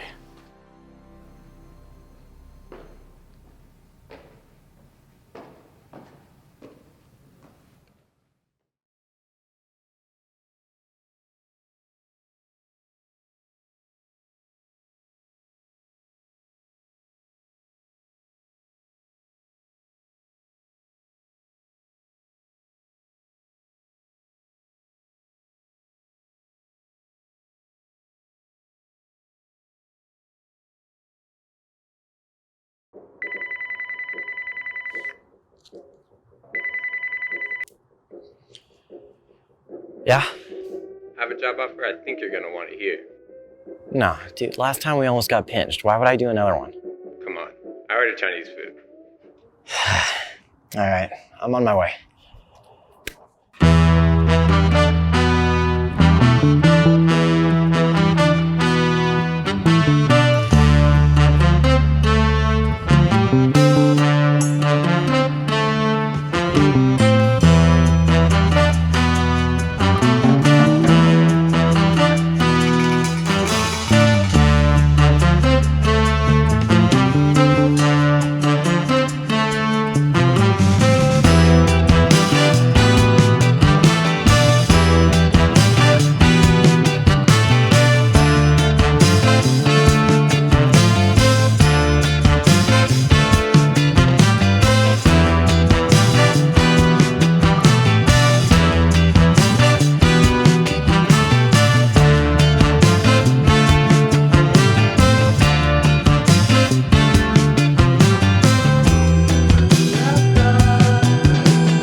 Mr. 1, this is Mr. 2. Mr. 2? What's with all the code names? Well, for this job, we're gonna need him. Speaking of, what is this job? You still haven't told me. I'm getting to it, all right? Just give me a moment. Mr. 1, should we start? Yeah, I think we should. So, picture this. We have a site set on a jewelry store. Full stock, out of season, easy pickings. We go in, give them a scare, and get out the stuff. Yeah, but what if they refuse to hand over the stuff? What about that little red button under the desk? Well, that scare's gonna be enough for them to hand it right over. Plus, these guys have insurance up to their chins. They don't know what not cooperating even looks like. And as far as that little red button, the guy behind the desk is gonna have his hands up faster than he can even press it. All right, what happens when we get out of this joint? How are we gonna be happy and healthy knowing the cops are only a block away? Well, first off, we're gonna be wearing disguises, good disguises. Secondly, we'll keep this name game going on even until after the job's done. Plus, we have ourselves a discreet getaway driver. All right. How quickly can we see payment? Well, if our buyer isn't late this time, we should see payment right away. That sounds good. How much are we talking? $750,000 each.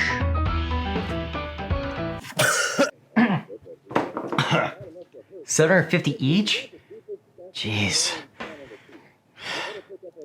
When do we hit the place? Well, we're thinking this Friday, so you got plenty of time to do your prepping, praying, whatever else you need to get ready for this squeeze.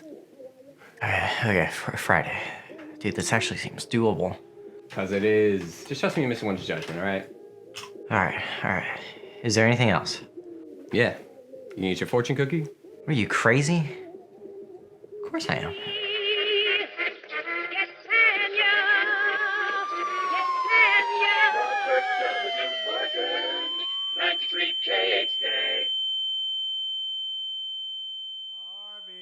Earth to Harvey. Yeah, you. You got into some real trouble, huh, kid? I can get you out of this trouble, but you gotta give me something. Just a taste, come on. Rack your brain, Harvey. Give me a bite. Why in the world would you rob a jewelry store all on your own? Chinese food.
Now, when you see this, you know it's time for the Weather Channel. Taste this. Lifesaver spearmint flavor in a gum.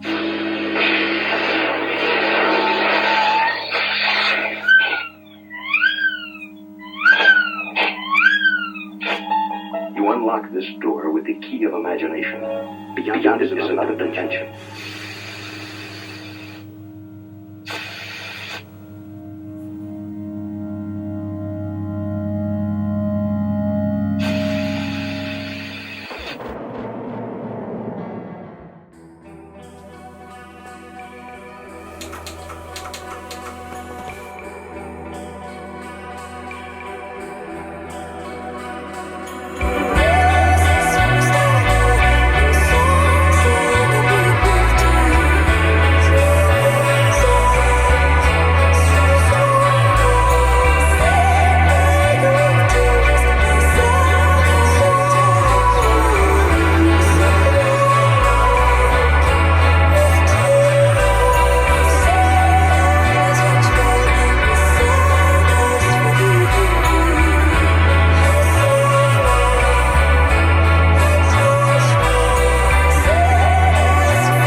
up. Wake up!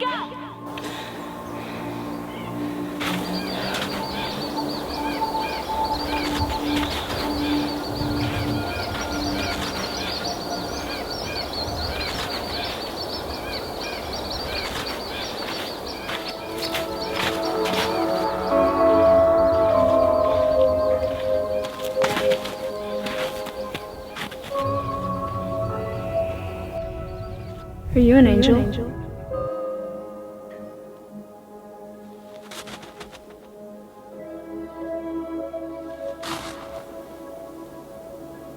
You're not an angel, are you?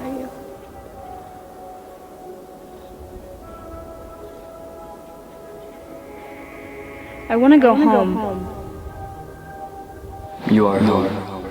No. No, this is all in my head. It has to be. Then wake up.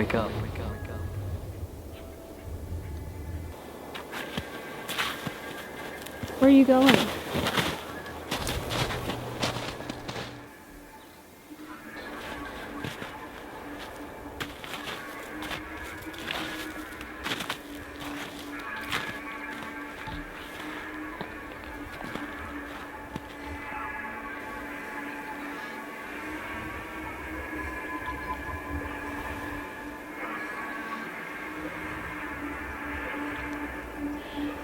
I want to go home.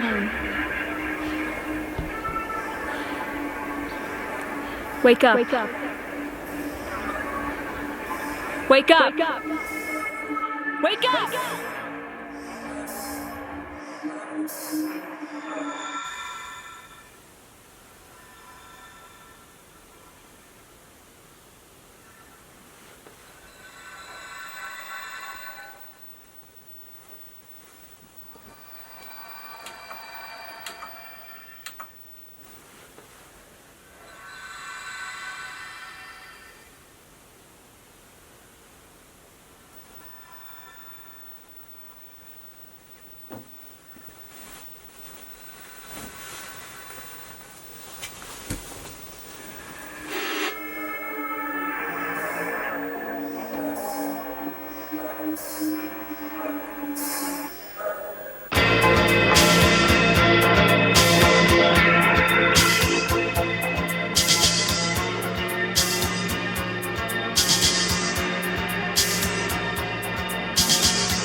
Waking up is always hard. Life is so overwhelming, and in my head I think that maybe if I just go on my phone I won't have to get up at all. Chronic exhaustion, depression, and anxiety can make you really tired, and sometimes waking up is the most difficult part of the day. I don't want to go through the day.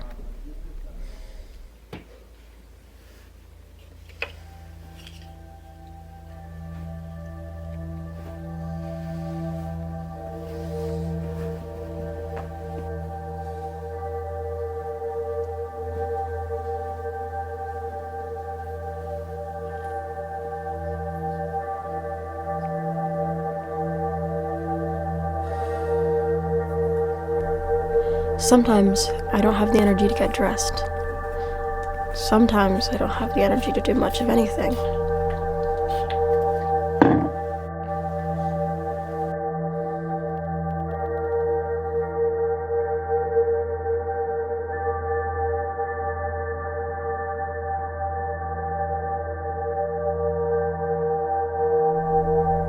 toothbrush.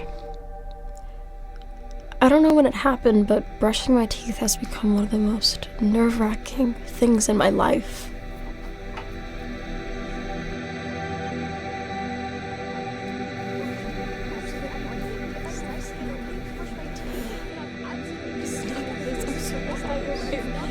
For some reason, I feel like if I brush my teeth, my chest is going to explode and the world is going to end, so I don't brush my teeth. Again.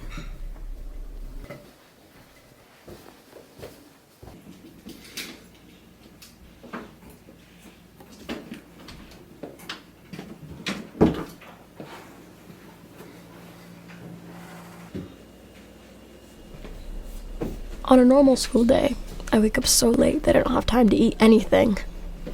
Today's not one of those days. I don't have school.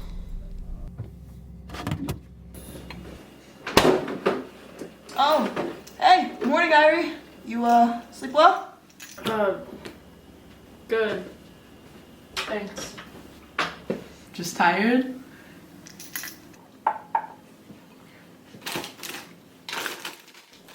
Daisy and I were just about to head to the shops. Get some milk and Doritos. Wanna come with? I don't really feel up for it. I'm sorry, guys. I don't think they actually want me there. Even though they're my best friends and literally live with me, I just can't... I can't shake the feeling that they just... despise me. Irie? Yeah? Please. We can wait for you to finish eating. Irie, come on. If you come with us, you can get some milk duds. I love Daisy. She always bribes me with milk duds. I'm okay. Thanks, though. But I didn't have the energy to want milk duds today.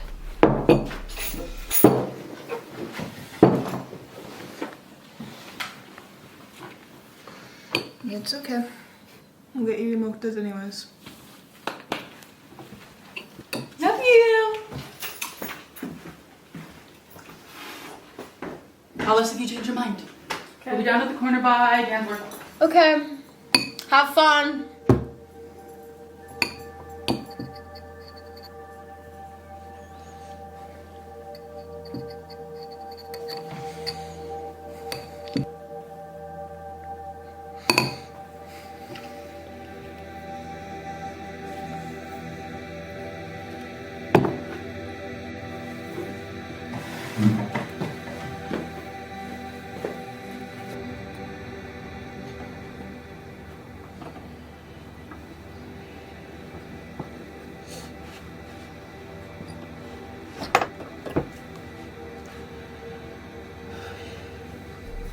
I'm able to recognize when my anxiety is coming on. I usually just wait it out, but everyone says that walks help. I've never believed it, but sometimes, if I get enough motivation and enough hope, I do it anyways.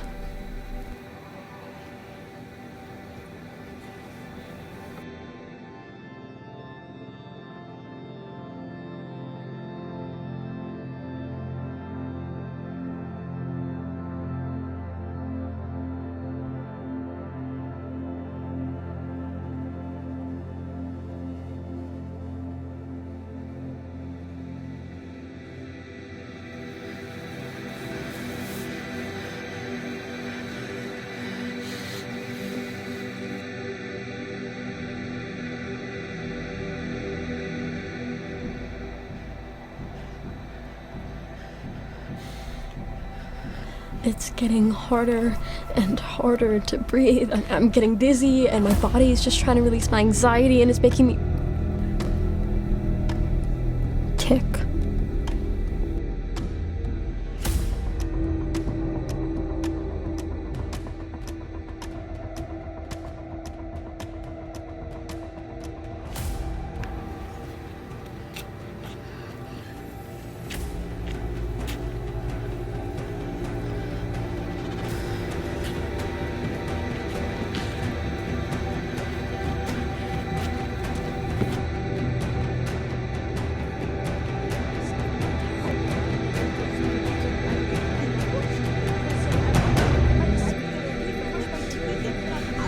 thoughts are racing, my breath is heavy, and it's hard to breathe, and I'm in the middle of the street, and a car might come, and I should get out of the street, but I can't breathe, and who would care anyways? I'm just so dizzy, and my chest feels like it's going to explode, and I can't breathe.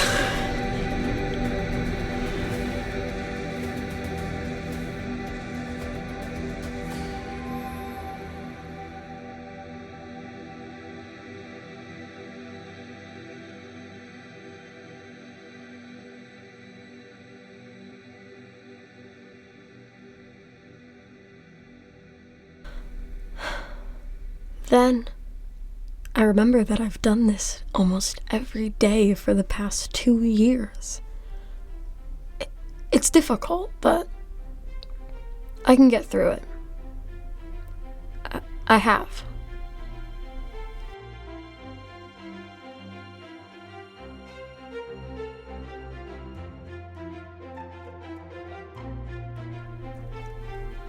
Breathing will always be hard. I know that I'll never be able to breathe deep enough. But if it's difficult, and even if it's shallow,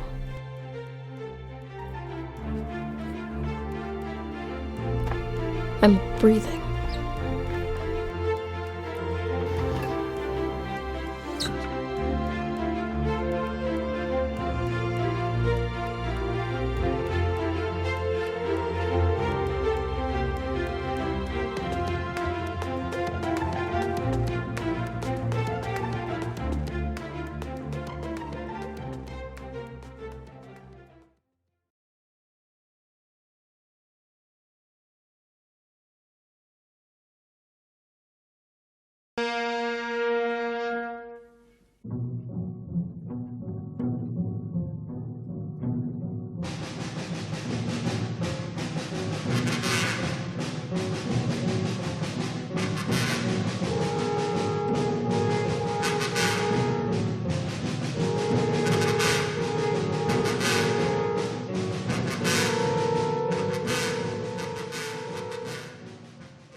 Hey, Nick, I get that report on Octane 4?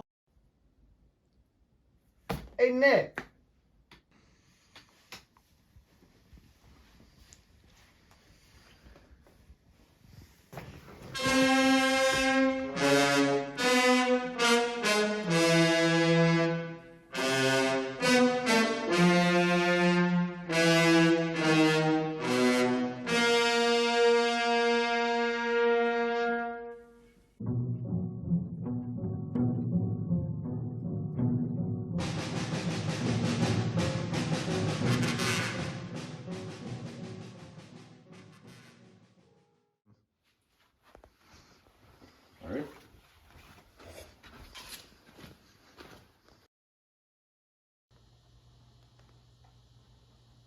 You will stop reporting on our actions. Are you one of those guys from the oil company? My origins are none of your concern.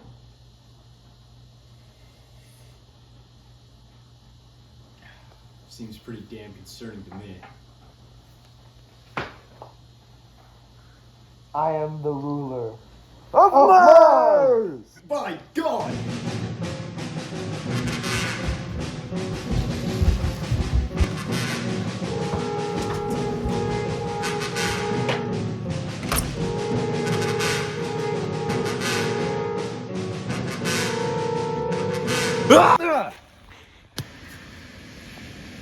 Four!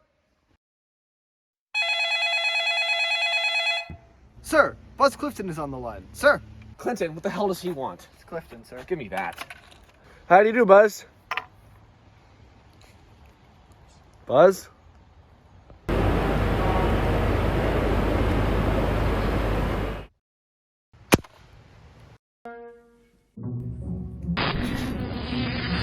You. Go investigate that.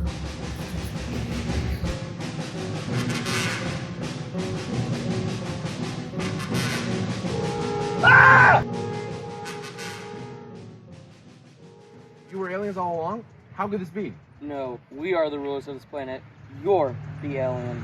What? That's not true. No!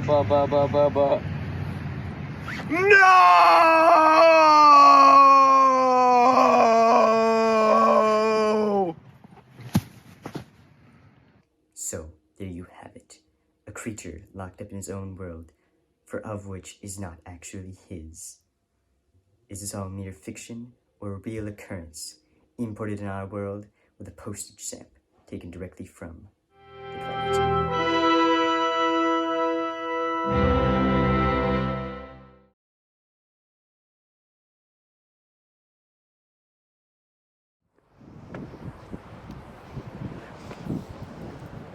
Come on.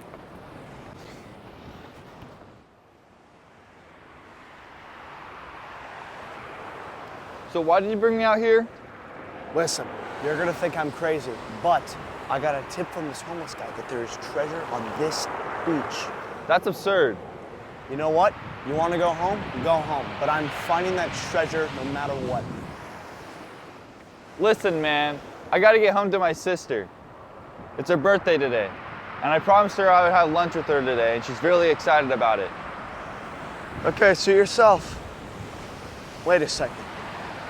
Joe. Joe, that's a box. That's a box? It's a box.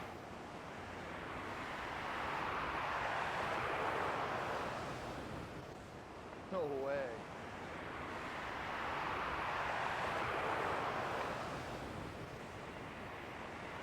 What is that? It's a riddle. I am a sea of gold with peaks that rise and fall, a desert treasure where the wind is king of all. I shift and change with each passing breeze. Forever I'll remain a natural masterpiece. What could that mean? Can we not do this today, man? I really gotta get back to my sister. Plus, it's probably some cocaine drop-off. Joe, do you have any idea how much cocaine is worth? If that's the case, we're golden. Peaks that rise and fall. Wind is king of all. I think I know where this is. All right, but we gotta make this quick. Dude, we're in the middle of the freaking desert right now. How are we gonna find this treasure in all this sand? Just gotta keep looking, man. You said that 30 minutes ago. We should just really quit, man. I'm telling you. No, man. Maybe you're right. Maybe we should just go home and be quitters. Really? No! Come on, man. Where's your courage, your ambition? We gotta find this treasure if it kills us. Ugh. Dude, I'm out of breath.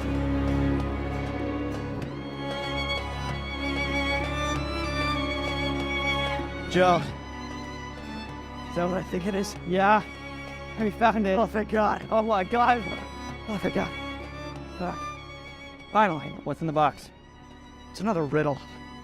Whoever made this treasure is a real jackass, you know that? Yeah, no kidding. We gotta keep going. I can tell we're close, all right? Okay, let's roll out. Can you read that riddle one more time? Yeah. I am tall and white with a peak that touches the heavens. Home to many creatures. Climb my summits to reach new heights. That's pretty obvious, no? Going up to the mountains. Of course. The mountains. I don't think I have a choice, do I?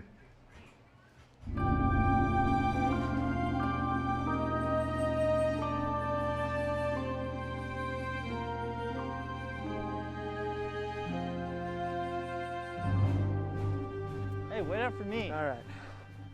Let's take a stop here. Ooh. Jack, it's like 20 degrees outside. It's not that bad.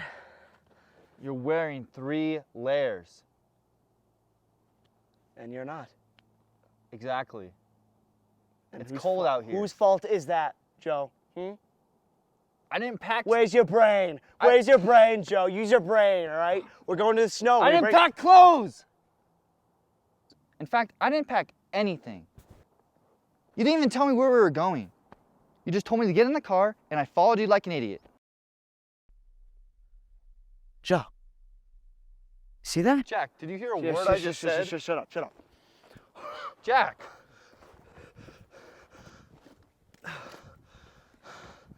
All right, finally found it. Jack, will you listen to me for 5 seconds? I gotta get back to my sister. Will you shut up about your sister for like 2 seconds and just be happy we found the box? Then open the box. It's probably some stupid riddle again.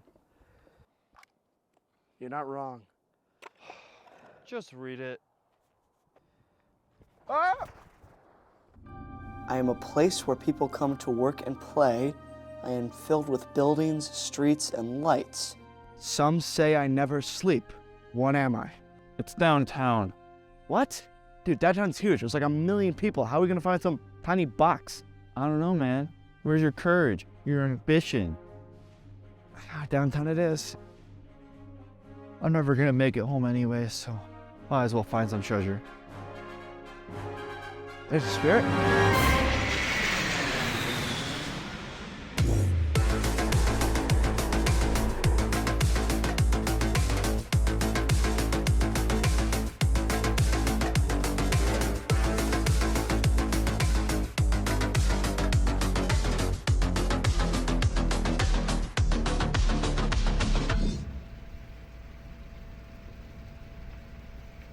No, man, I'm sorry I dragged you on this, man. Like, let's just go home. We're never gonna find it. What?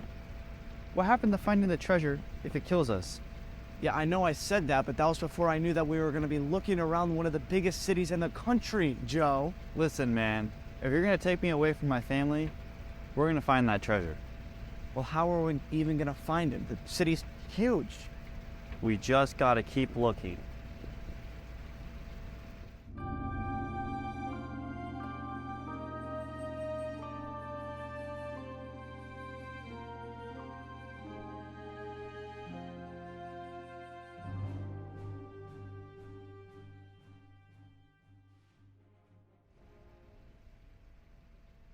Joe. Yeah? Joe, there it is.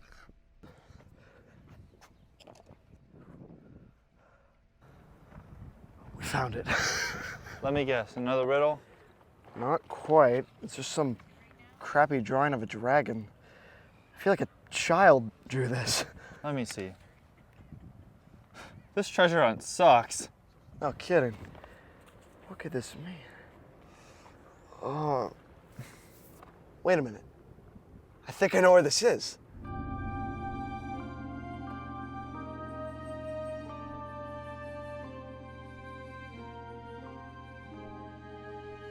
You want to do it? I swear to God, if it's another riddle. Just open the box. All right, got you. Open it. Go. What the? Is that a ring? That's a ring. Are you kidding me? Is that it? What? Just a ring? My sister's gonna kill me. I got an idea. How about we make it up to your sister by giving this to her as a birthday present? But what about us? We went on this big road trip for nothing. Wouldn't say for nothing. I mean, it was a pretty sweet road trip. Yeah, I guess you're right. Come on, let's get out of here. All right.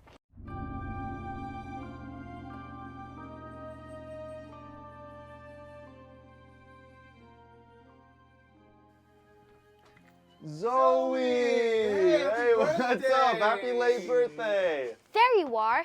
Where have you been? I thought we were going to get lunch together. I know. And I'm very sorry. But I got you a little something for your birthday. Really? Yeah, of course. Whoa, what the? Where'd she go? I'm right here. Did we just give your sister an invisibility ring? Cool. Thank you, Joe. You're the best big brother ever.